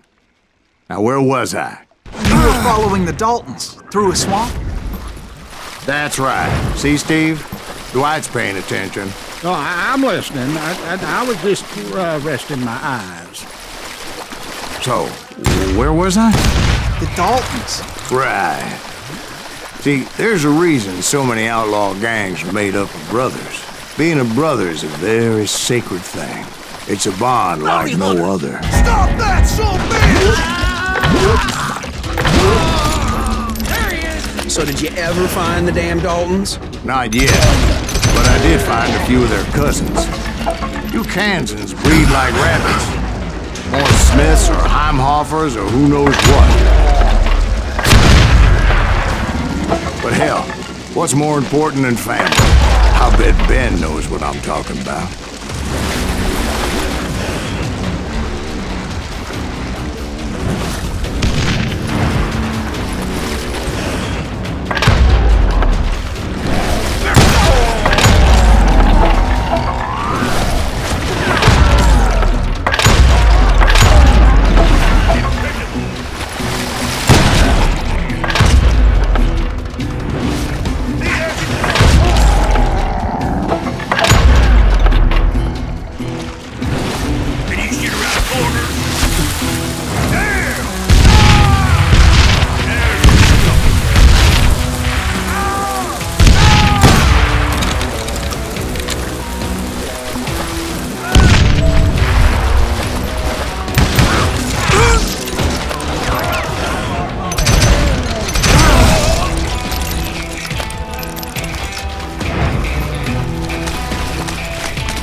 Those Dalton boys were out there somewhere, standing together against anyone who would threaten them.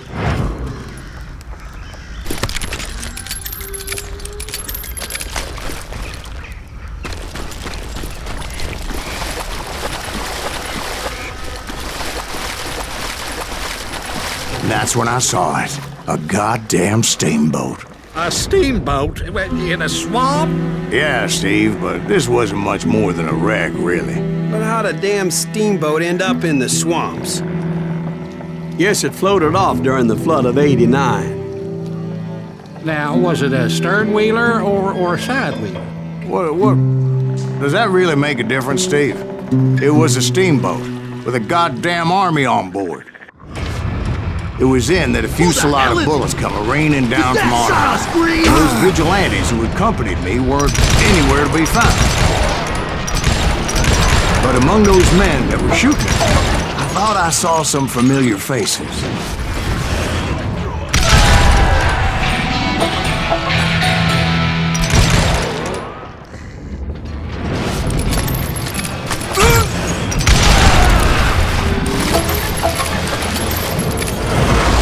Somewhere up there, the Daltons were waiting on me.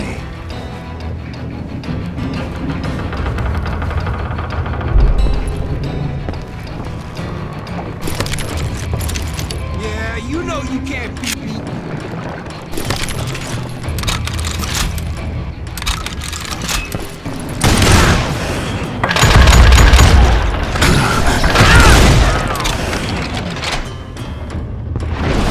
Sounds like you don't give up too easy. That's the kind of man I am, Ben. I set out to do something. I do it. Surrender just ain't in my nature. Plus, I'm stubborn as hell.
about then, much to my relief, the vigilantes finally arrived. Their leader motioned at a cabin in the middle of the top deck, pointing me directly at the Daltons. I finally had them, after months of dogged pursuit. But it turned out that they had me. Take him out! I'm sending you to hell!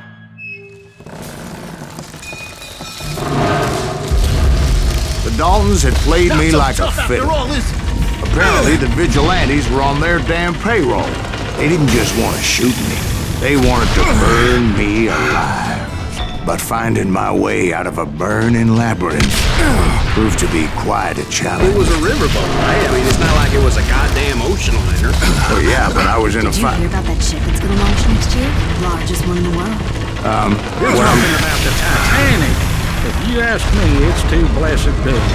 I don't think it'll even float. So anyway... Don't be stupid, Steve. They know what they're doing. They say that the Titanic is unsinkable. Oh, God.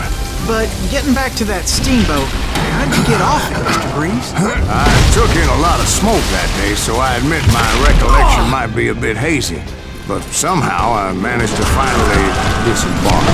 It was time to settle this once and for all.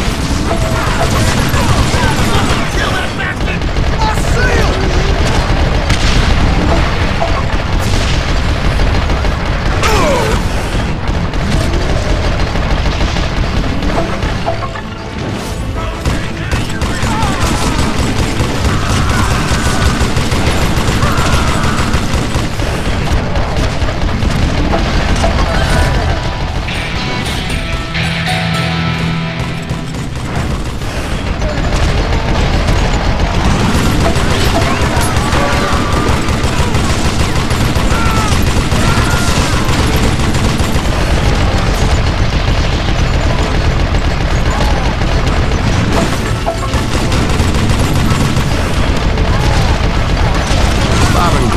About to come at me one at a time. They were in this together. Two brothers side by side, determined to take me down. Confident that this time the odds were on their side.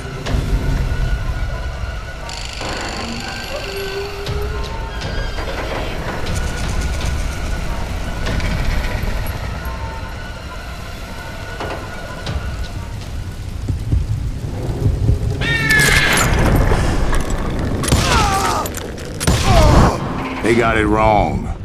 A sad end for those two. If they'd only known that Emmett was still alive despite his wounds. Paroled 14 years later, he moved to California and sold real estate and lived off the legend of that fateful day. And the tragic death of his two brothers.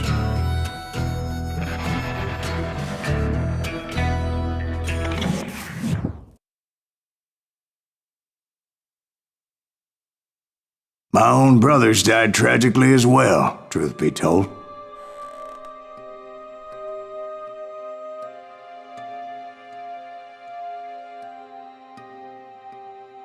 It was 1868, and me and my older brothers were pulling a tidy profit running cattle into Juarez, Mexico. One night after my brothers retired for the evening, I found a little poker game in a cantina with a couple of cowboys. And I just couldn't lose. I even won an old Spanish coin that had to be 100 years old. Well, I was mighty pleased with myself the next morning as my brothers and I rode for Texas.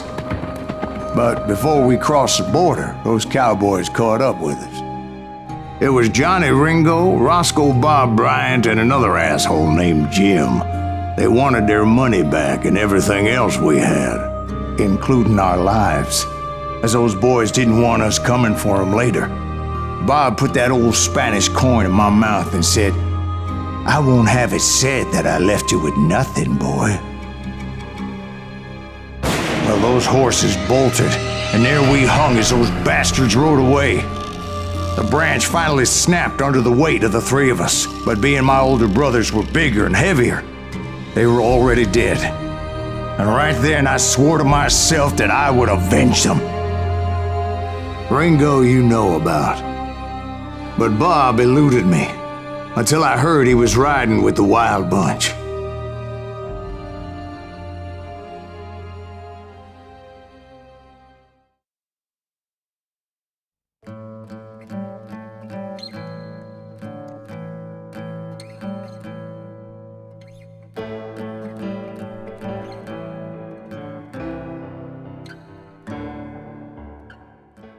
I'd been on their trail for months, ever since they left their hideout in the Bighorn Mountains. Led by Butch Cassidy, they were a loose association of outlaws who robbed banks and trains from Colorado to Montana. Among them was the Sundance Kid, and that murderous hombre I was tracking, Roscoe Bob Bryant. Were you a part of that giant Pinkerton posse after the Wild Bunch? No, boy. A circus like that would have slowed me down. Besides, I wanted Bryant all to myself. I'd heard about a large shipment of gold being transported to Wilcox, Wyoming on the Overland Flyer. I figured the Wild Bunch would likely hit such a treasure, and by God, I figured right.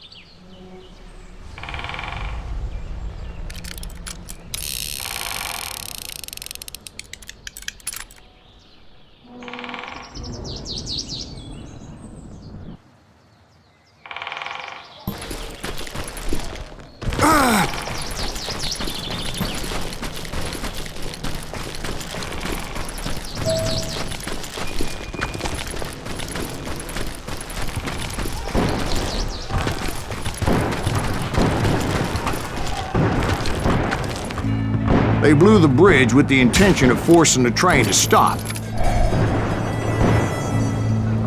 Well, I assumed the Wild Bunch was likely in the still intact part of the train high above, so I had no choice but to make my way up through the passenger cars dangling down.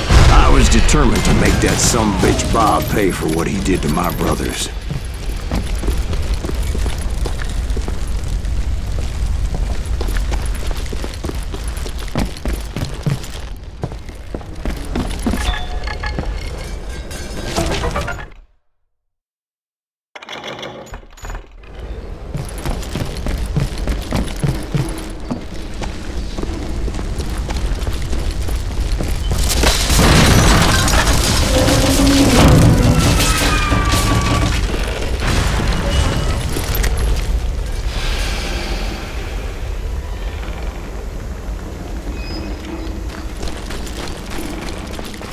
Ears are still ringing from blowing up that bridge.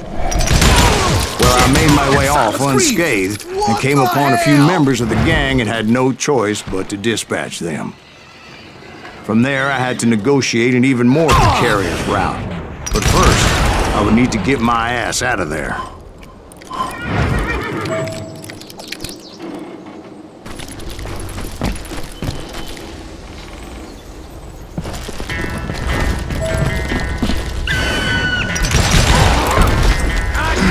Jumped from the frying pan into the fire as the train was clearly fixing to fall. I had found the gang, but in order to find old Bob, I needed to fight my way forward past a whole passel of desperados. Outside, inside, any way I could, I made my way towards my prey. Well, what about the passengers? It was mostly a freight train, as I recall. There were no passengers aboard that day.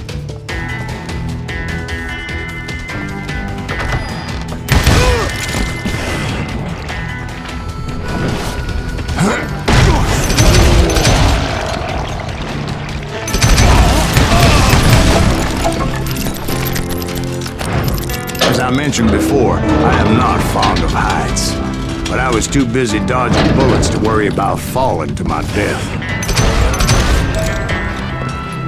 Odds were I was likely to die that day anyway, so I was determined to take down as many of those bastards as I could.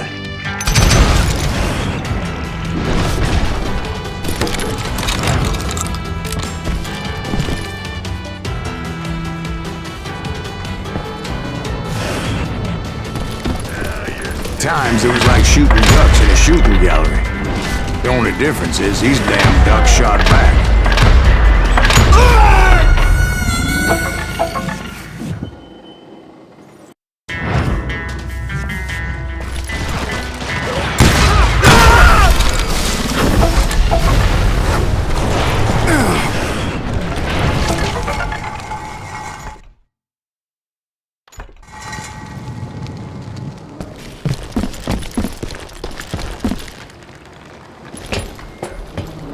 I kept hoping the law would show up and give me a You hand. mean like that giant Pinkerton posse that I read about?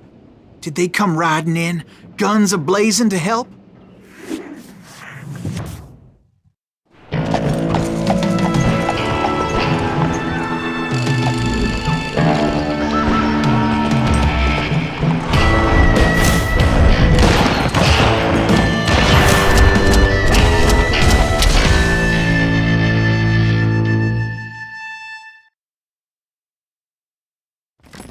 Help? From the Pinkertons? No, son. I had to fight the Wild Bunch all by my lonesome, as usual. Who the hell is that?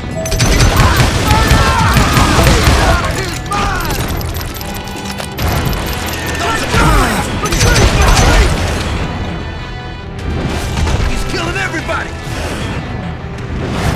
He'll kill us all!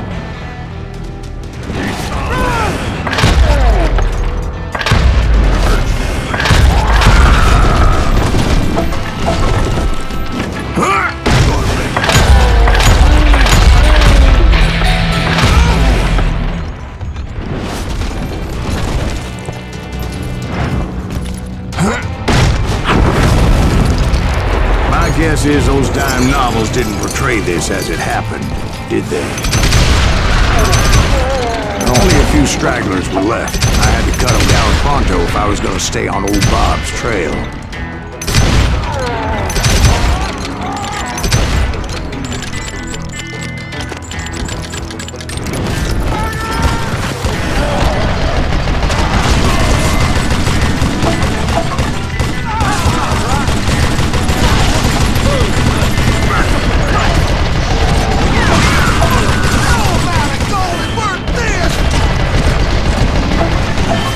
If you want to live!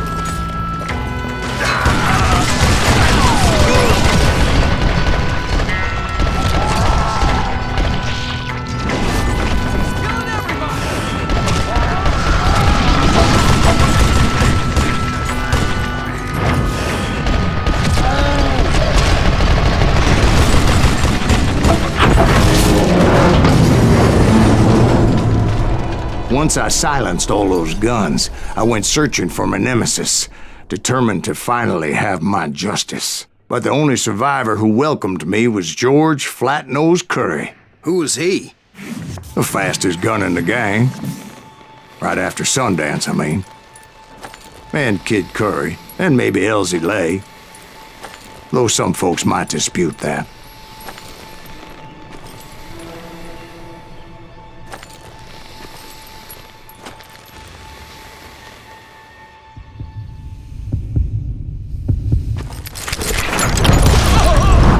On that very same day, Butch Cassidy and the Sundance Kid decided to leave the Wild Bunch behind and decamped for South America.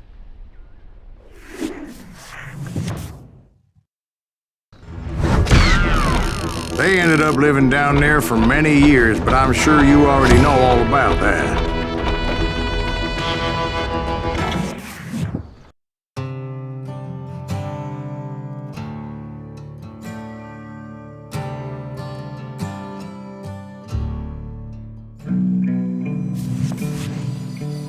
I tried to find Bob Bryant, but it was as if he'd disappeared. Sometime later, I heard the Wild Bunch was back together. Kid Curry escaped from jail, and now he was running the whole shebang. So I took to their trail, as I was still in pursuit of my brother's killer and hoped that he was back with him.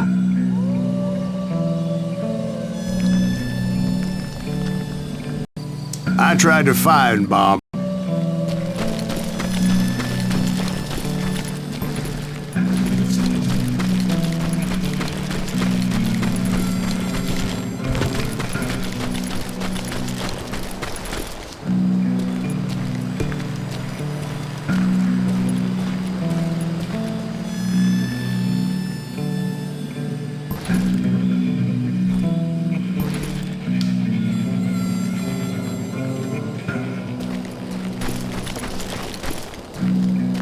That kid Curry's kinda crazy, ain't he? Don't let... Anyways, I tracked those boys to a camp right outside Parachute, Colorado.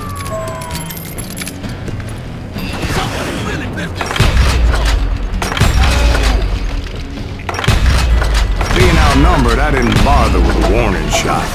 I just started taking those bastards down. Old Bob wasn't among them, and neither was Kid Curry. I could sense him close by, however, plotting something nasty. I just needed a clue as to their whereabouts.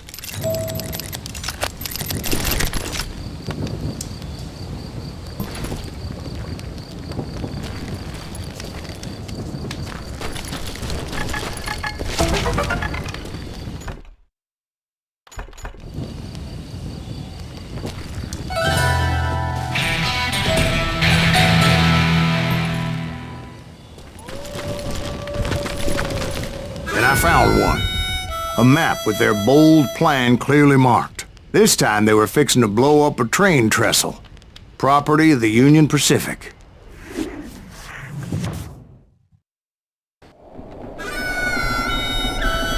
The plan clearly indicated how they were fixing to undermine several of the weakest wooden supports.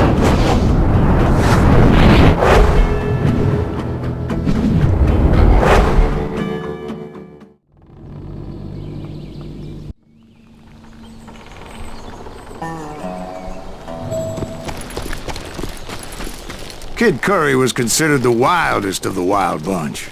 It was said that he fathered 85 bastard children, though some say it was only 5.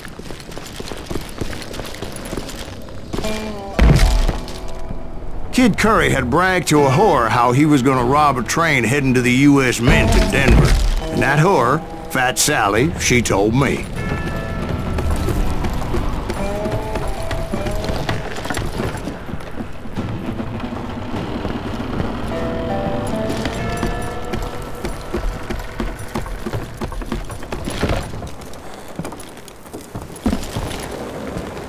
The bridge was rigged with dynamite, so I decided I'd best be careful confronting those bastards.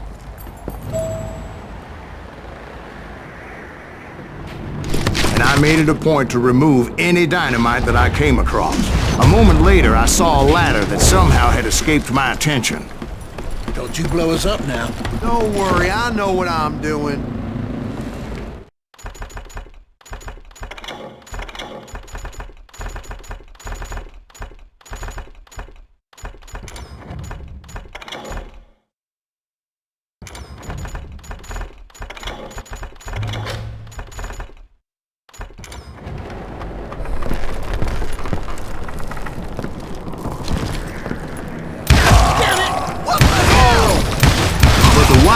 Did not take kindly to my presence and attempted to blow my head off. It appeared the kid had found a number of new recruits to bolster their ranks. Guess there's always desperate men willing to trade their lives for stolen treasure. What happened next? Well, having removed the first bundle of dynamite, I decided I might as well remove the other one.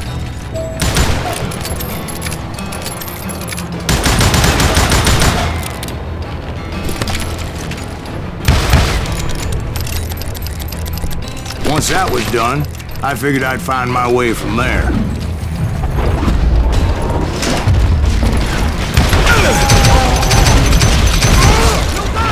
You hear me?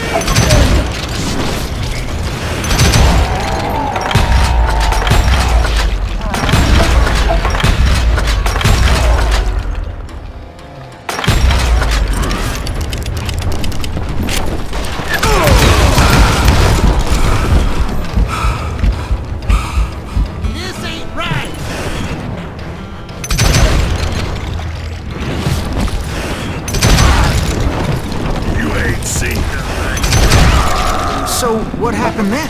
Had to remove more of that damn dynamite. It must have been terrifying trying to make your way across. I was sweating it a bit, but then I noticed a footbridge tied up on high, so I shot the rope.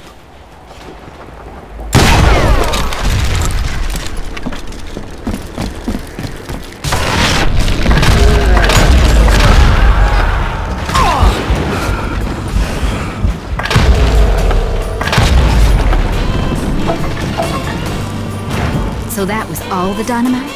Funny you should mention that, darling. As actually there was a fourth charge impeding my progress. Once I removed it, my path was pretty clear.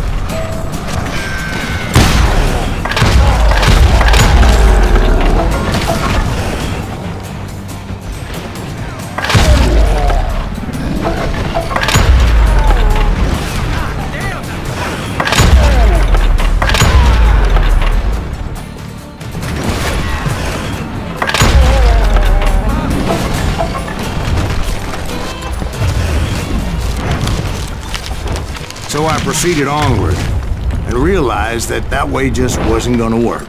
I needed an alternate path forward.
Luckily, I found a cave, and as I made my way back to the bridge, I saw something that concerned me. It was a long, burning fuse, and it was moving fast as hell. I had to catch it.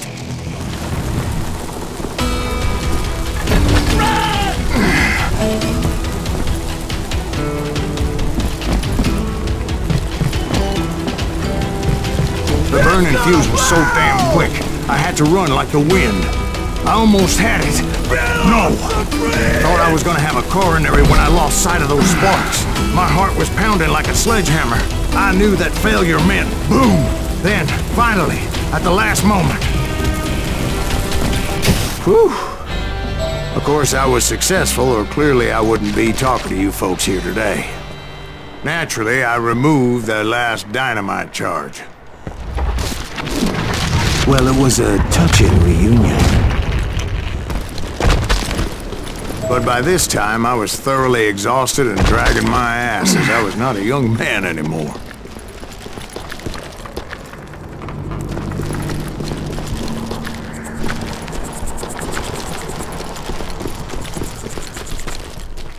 Kill that SOB!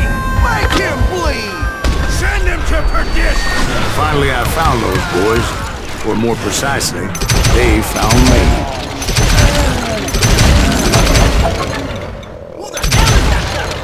Crazier than Kid Curry, asked me! Nuttier than a damn fruitcake!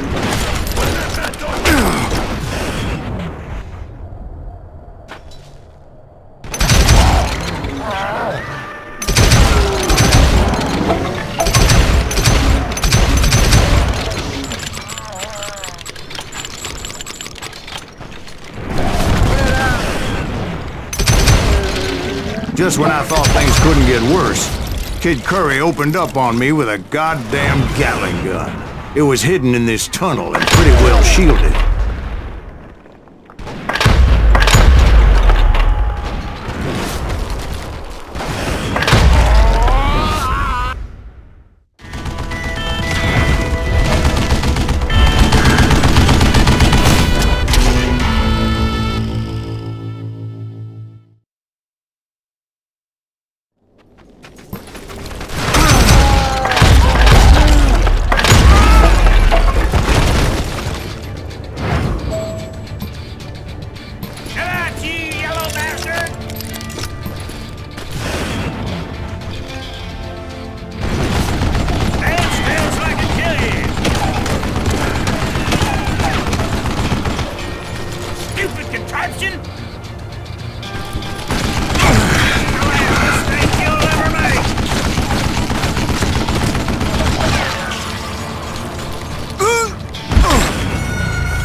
Kid Courage himself. He had decided to stop pussyfooting around and deal with me personally.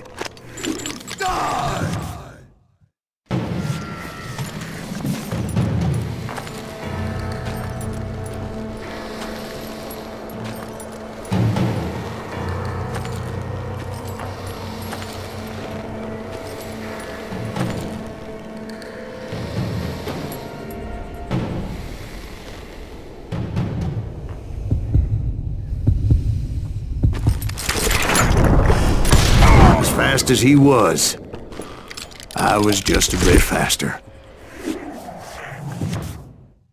And as he lay wounded, I demanded to know the whereabouts of Roscoe Bob Bryant.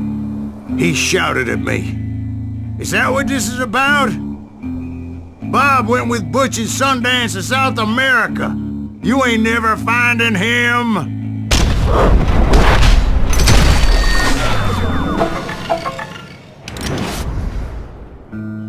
Those were his last words.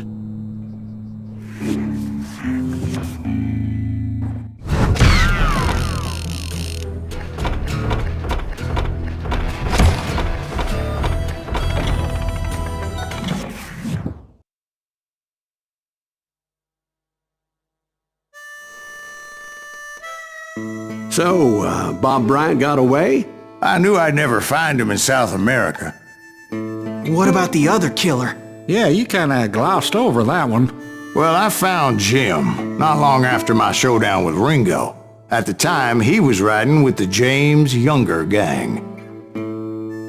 Did I neglect to mention that?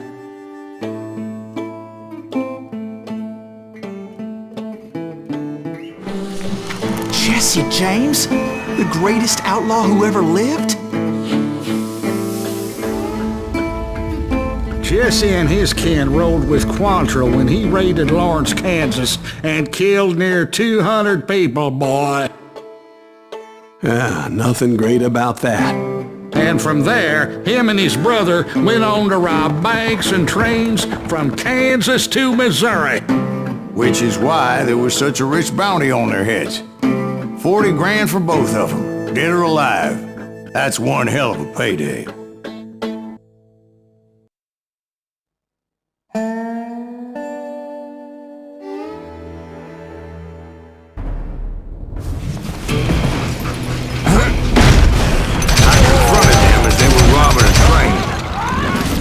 Bullets were flying at me from every which way. But I knew I'd have to fight my way forward if I was gonna find this Jim.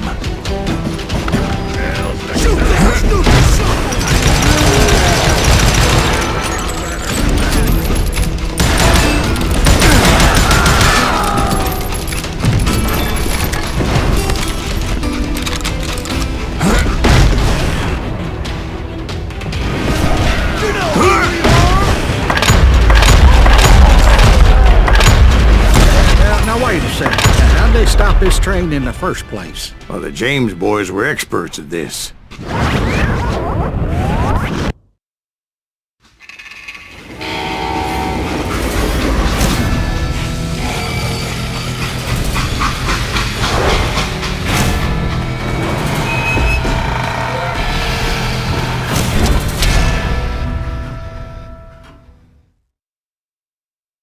They hopped a freight train, having heard there was a big payroll in the express safe. So, I hopped the same train.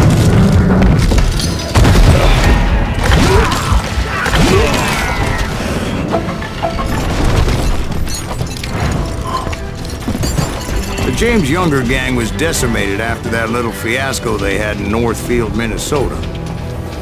So Jesse needed more men and took on the killer I was after, along with a host of others. I was hoping to find my man and put a bullet in his head. Climbing around that train, I must have swallowed 100 damn bugs before I reached James that... Younger gang pulled the first train bomb west of the Mississippi. Sounds like you hold them in high regard. Everyone knows they were the most famous outlaw gang ever. And you took them all on by your lonesome. Again, I'm finding this all a little hard to swallow, friend. Well, maybe you need to wash it down with some whiskey. By the way, did I mention that that train was flying down those tracks like a bat out of hell?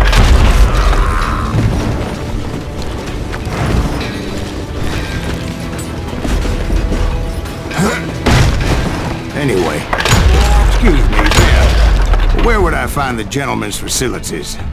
Suddenly I have an urgent need to drain my one-eyed snake. Well, I've had more than a few drinks, and I've been sitting here for quite a spell. Right through there. Let me show you.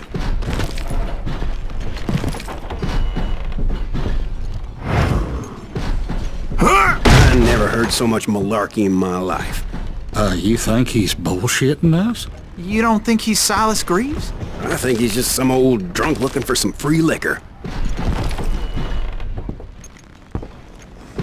I don't know, Jack. I think I believe him. You don't think he met Jesse James? Oh, you gotta be kidding me. That story makes no sense at all. Jack. I mean, you gotta be 2 bricks short of a load to believe that cock and bull story. I don't agree. Jack, lay off the But bar. you seriously think that tired old man went toe-to-toe with Jesse James?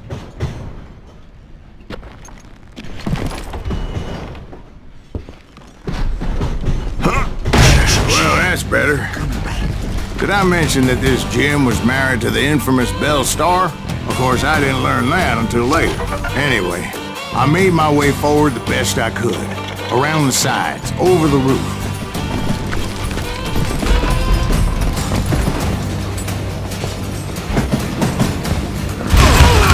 At some point, some sumbitch saw me and shouted out, "It's the damn Pinkertons!" Damn Pinkertons! Now, I never worked for that limey cocksucker, but I guess they assumed I was one of his assassins. Those evil bastards firebombed Jesse's mother's house and killed his stepbrother.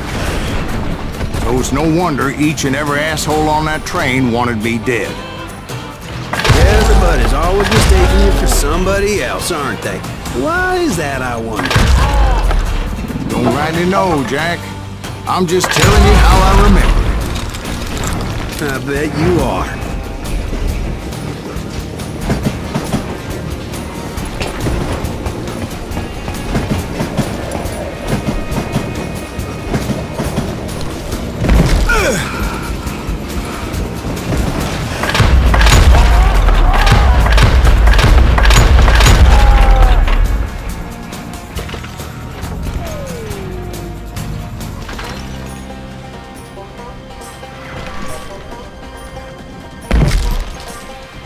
I came across a flat car piled high with logs and had to come up with a creative way to make my way forward.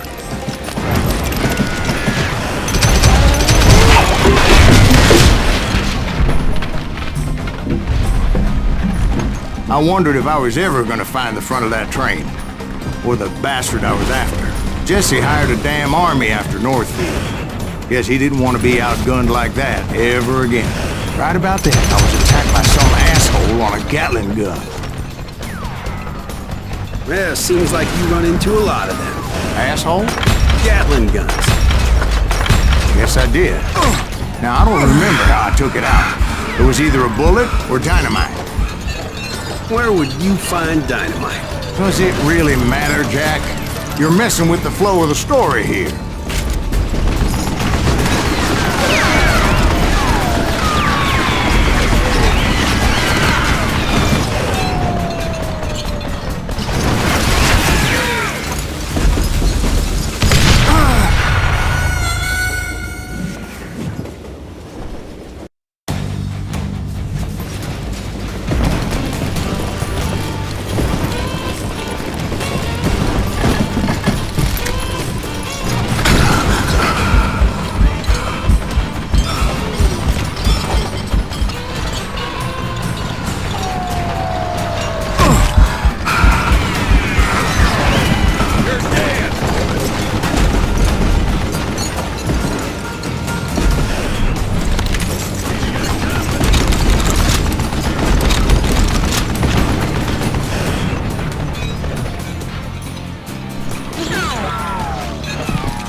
looking for Jim and shooting any son of a bitch stupid enough to get in my way. And that included Jesse James himself.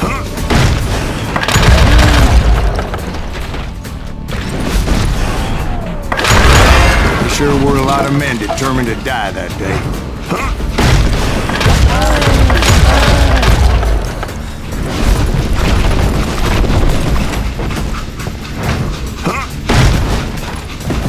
It was then that Jesse detached the express car from the rest of the damn train. I could see Jesse waiting for me, fixing to kill me so he could get away with all that money.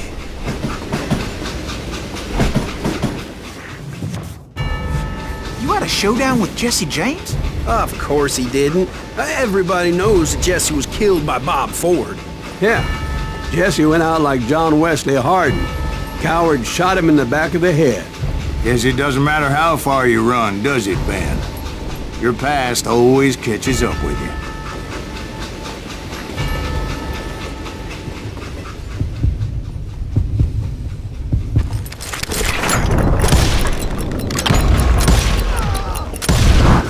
Yeah, I didn't kill Jesse James. Just wounded him bad enough to convince him to hang up his guns. What about that Jim fella? What happened to him?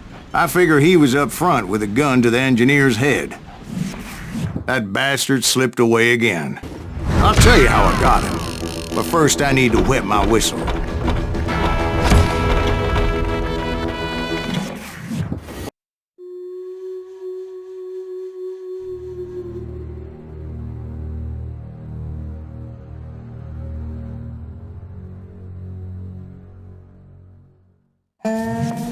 After my showdown with Jesse, I continued to track his brother, Frank, and that sumbitch Jim. I followed those bastards into the high mountains as they were going to ground. What mountains would that be? Somewhere in the Ozarks, I believe. The perfect place to hide out from the authorities. In fact, before I could find them, some Indians who fled the res and were hiding out from the military found me first. They probably thought I was a cavalry scout and didn't want me telling the military where they were. Indians? They could have been Cheyenne, but there was all sorts of renegades roaming the landscape.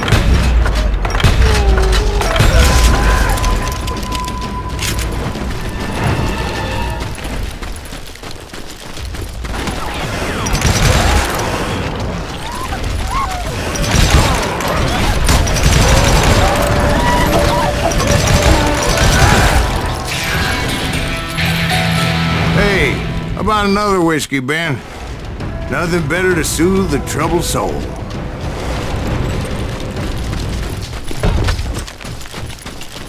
Now, where was I? Indians, right. I had more than my share of run-ins with the Red Man. Like that time... Did I tell you about Grey Wolf? Yes, sir. You did. Ah, of course I did. In fact, I can still remember that old medicine man's words. Jesus Christ, we're back to that again. You carry great darkness in your heart. It will claim your soul. You will come to this place again and kill many more men, and the darkness will grow until it consumes everything you are.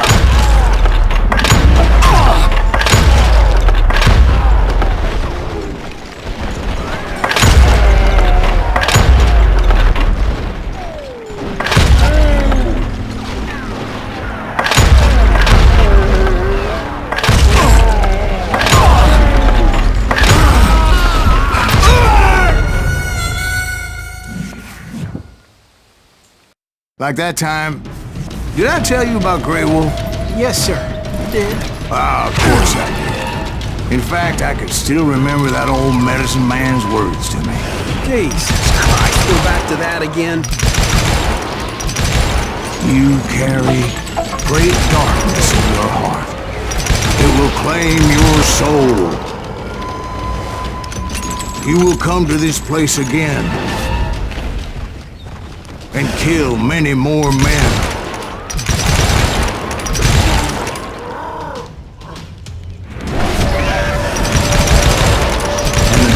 darkness will grow until it consumes everything you are.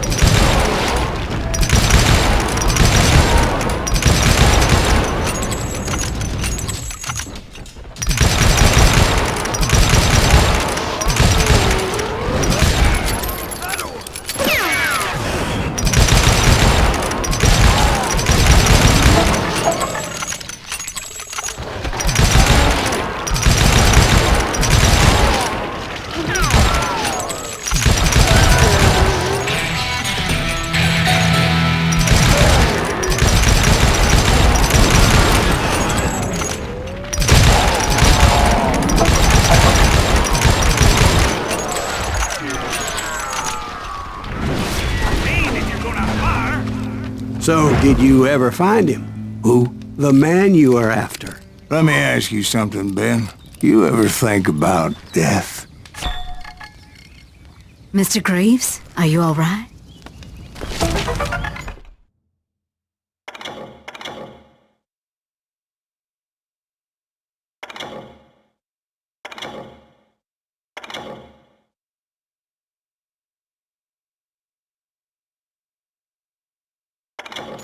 Ooh, death. Oh, death.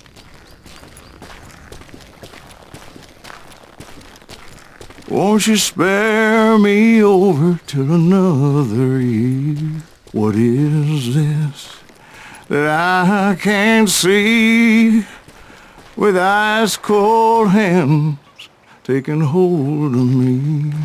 Well, I am death, none can excel. I'll open the door to heaven or hell. Oh, death. Oh, death. Won't you spare me over till another year?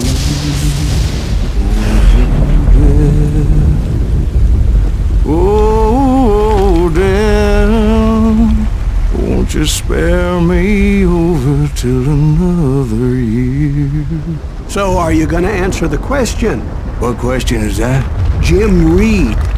Did you ever find him? Reed was indeed that son-bitch's surname. That's right, Ben. A despicable character. I remember him laughing like a hyena that cold morning they lynched me and my brothers. He was intent on avoiding my vengeance, but nothing was gonna stop me. Nothing.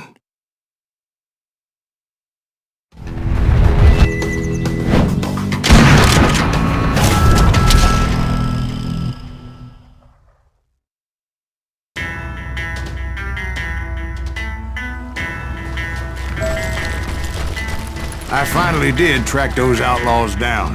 They had long rifles with scopes and were well positioned to pick off any poor soul who came anywhere close.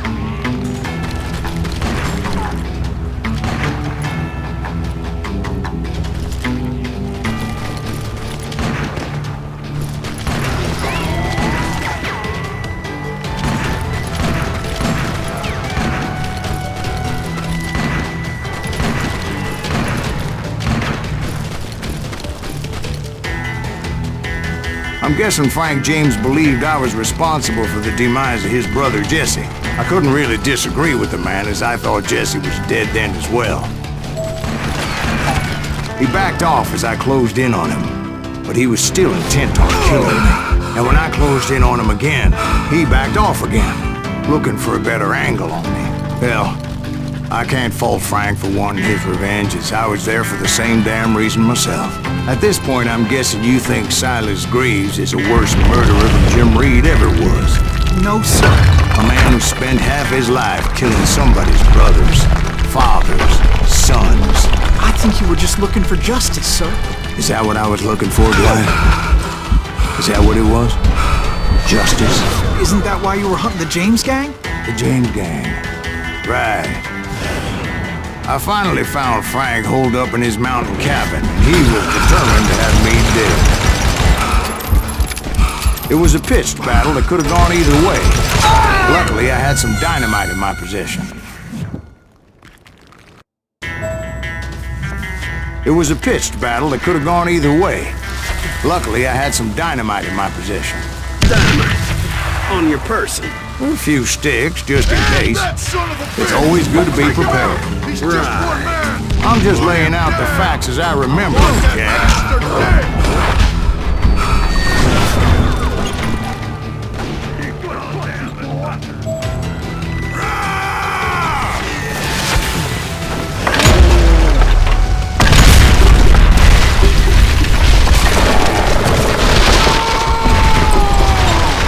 Old shack? Well, it went tumbling right off that cliff. With Frank James still in it? Yes, sir. But Frank James is still alive, living in Missouri, showing folks around the family farm for 25 cents a tour. I didn't say he died in the fall, now did I?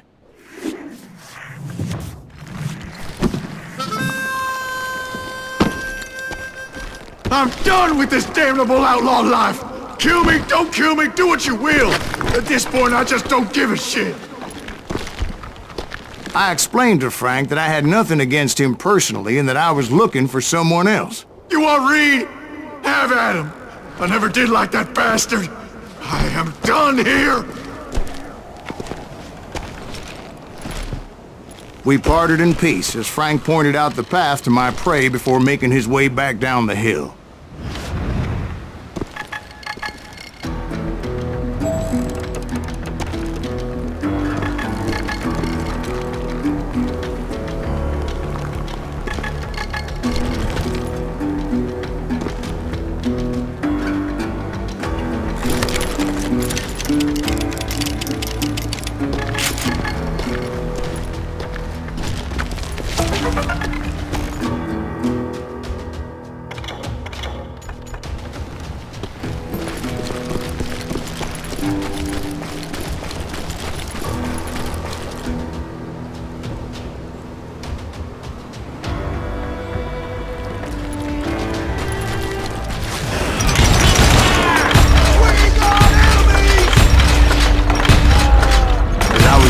Not to let that murderer escape my revenge again. So, what happened with Reed? Well, I finally found the last of the gang hiding in a nearby cave. First, I had to dispatch the lookouts.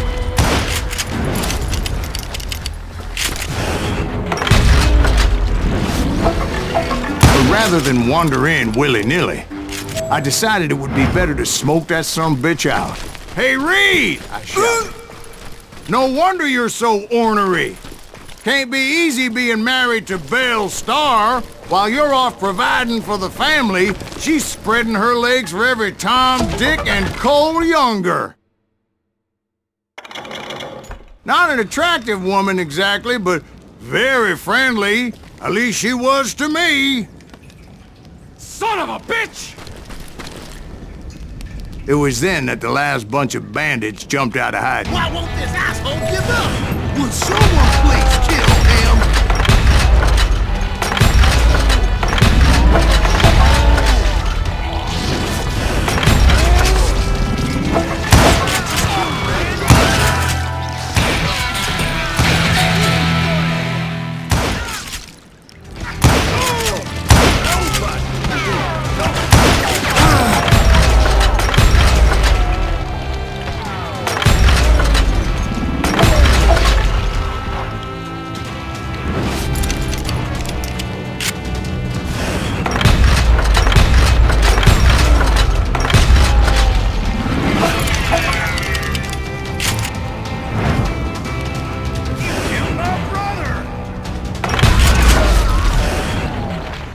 Eventually, it was just me and Reed.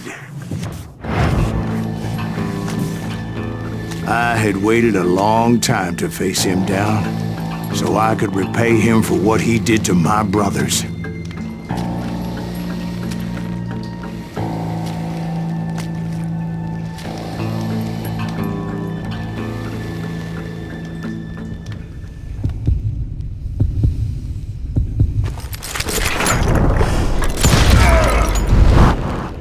And repay him I did.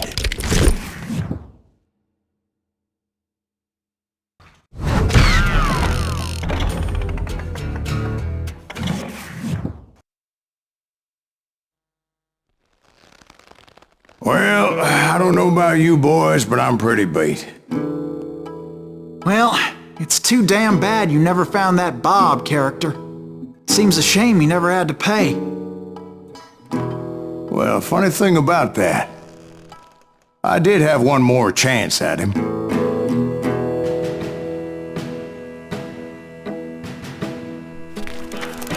Six months ago, I heard that Butch and Sundance were back in the States and had gathered up some of their old gang. I tracked them down, hoping that Roscoe Bob Bryant had returned with them. So you're saying they didn't die down in Bolivia? That's what I'm saying.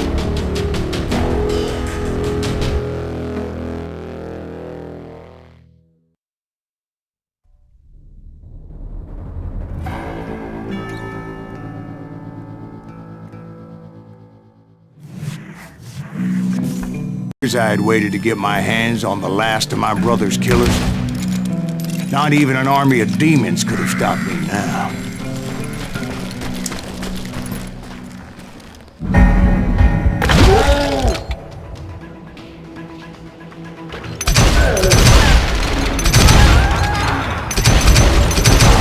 Both Johnny Ringo and Jim Reed fell fairly quickly.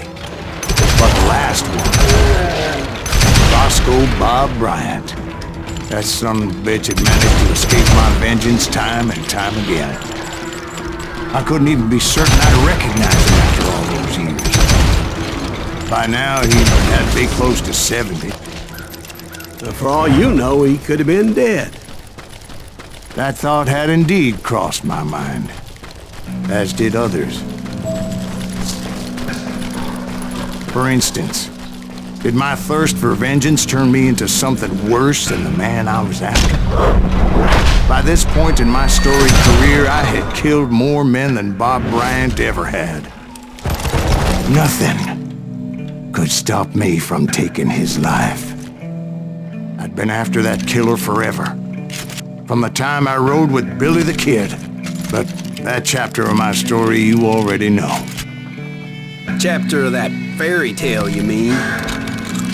Suddenly, it was 1910. And there I was, an old man roaming a ghost town dead almost 2 decades.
Just like me.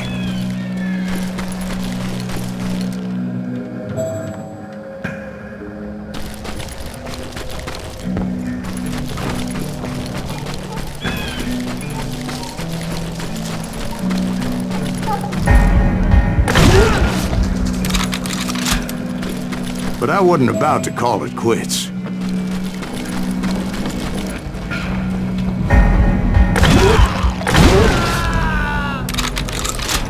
Even though the ghosts of my dead brothers were begging me to end what I started so long ago.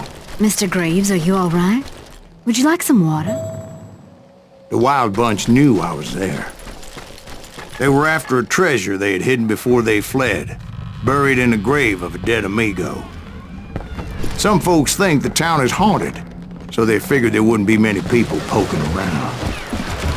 I intended to fill that grave with Bob Bryant's corpse. But like I said, the bandits knew I was on to them. They lured me in and hit me with everything they had.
But you obviously prevailed since you're sitting here telling us today.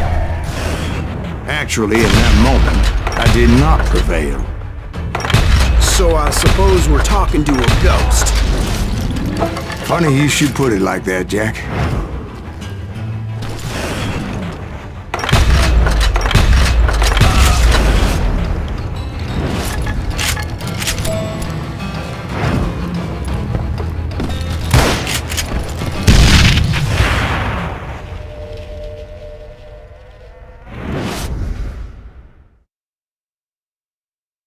Because when I woke up... From the dead? There was silence all around me. I could swear to God I saw Billy then. Billy who? Billy, the kid. William Bonney. He was shooting at me from a rooftop.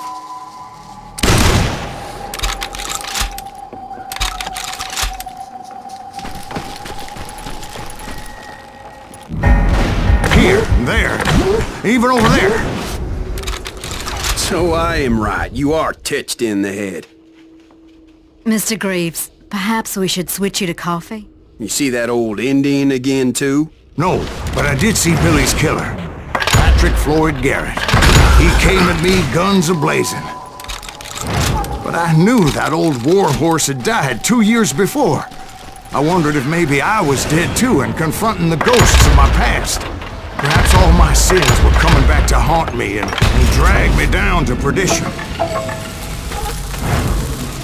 I saw Henry Plummer throw dynamite at me.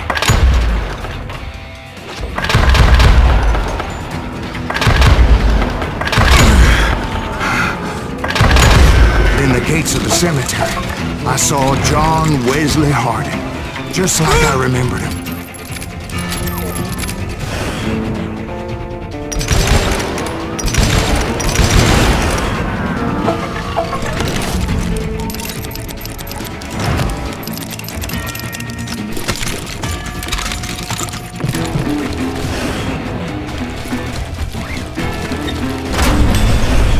Robert Ollinger appeared with his terrible double-barrel shotgun.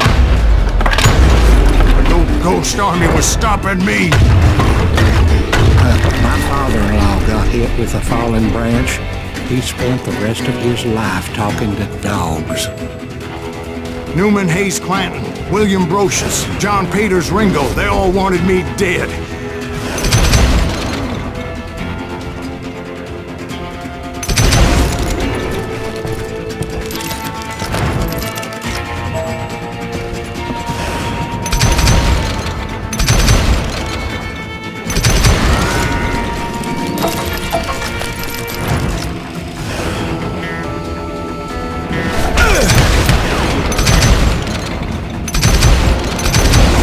The Dalton brothers, Robert and Grattan, guardians of the Garden of the Dead.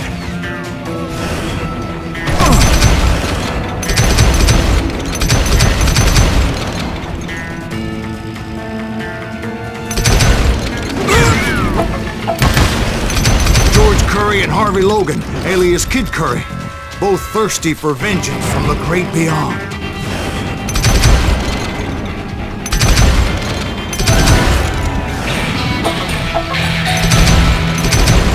Jesse, Woodson, James, and Jim Reed. Each one deader than the next. I thought I would go crazy.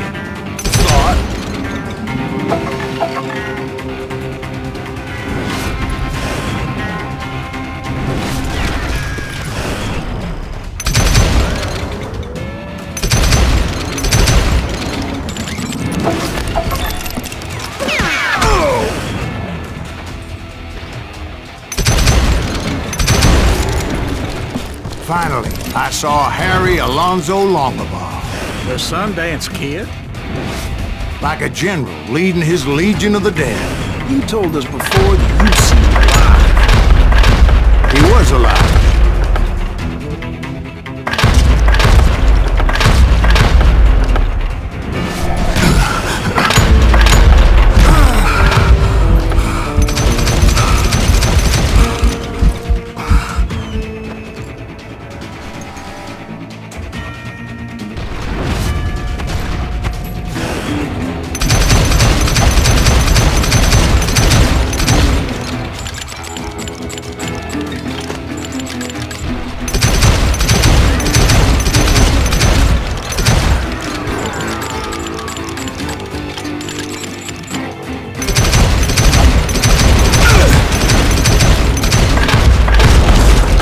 Voice called to me from afar. It was Robert Leroy Parker, a.k.a. Butch Cassidy, coming at me from out of the fog.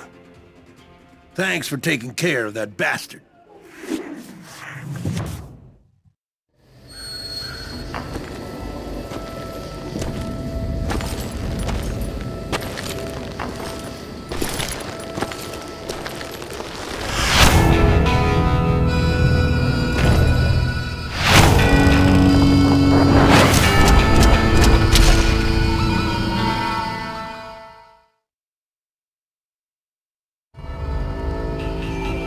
But the kid wasn't quite deceased. Not yet. Takes more than one little bullet to kill the likes of me, partner. Those two looked like they hadn't seen each other for quite a while. Clearly, they were no longer amigos. Shit. I was hoping I wouldn't have to kill you. You won't have to, Butch. I'm killing you first. I asked him about Bob Bryant, but they were too busy with their own heated conversation. Let me get this shit straight. You want my money and the love of my life? You frittered it all away, Butch. Edda's mine. So is that damn money. I didn't want to shoot anybody until I had an answer to my question, but those boys didn't give me much of a choice.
Butch Cassidy and the Sundance Kid died there in that cemetery not 6 months ago.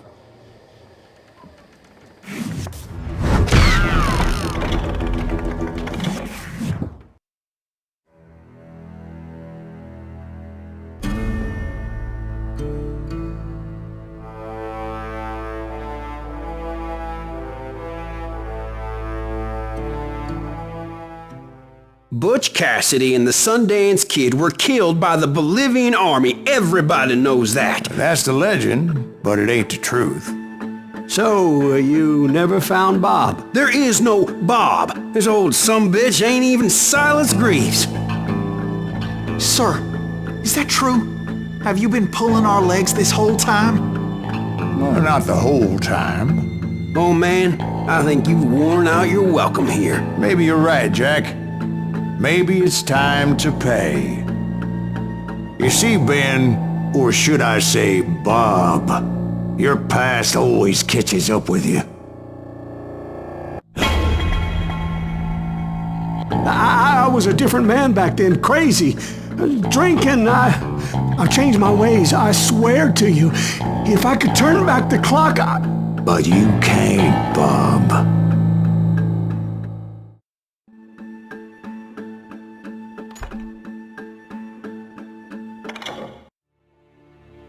Why'd you toy with me like that? Telling those tales, knowing all along. Why not just lay your cards on the table? Wanted to suss you out, Bob. See what kind of man you turned out to be. Maybe prod you into drawing on me. See, all those years on your trail turned me into a killer. Can't even remember who I was before you tried to murder me.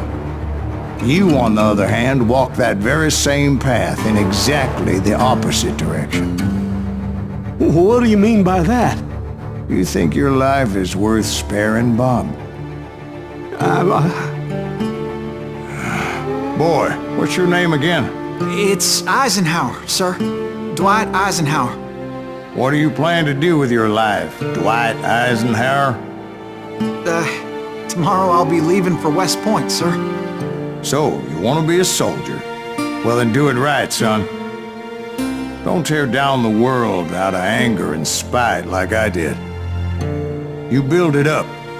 You do something decent with your life, you hear me? Sir? Yes, sir.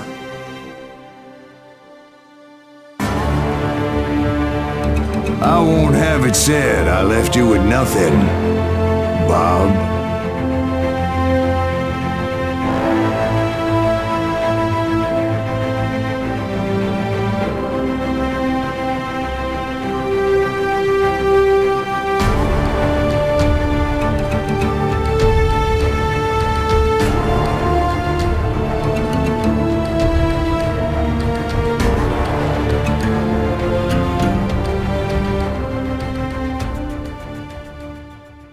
Well, I don't know about you boys, but I'm pretty beat. Well, it's too damn bad you never found that Bob character. Seems a shame you never had to pay. Well, funny thing about that, I did have one more chance at him.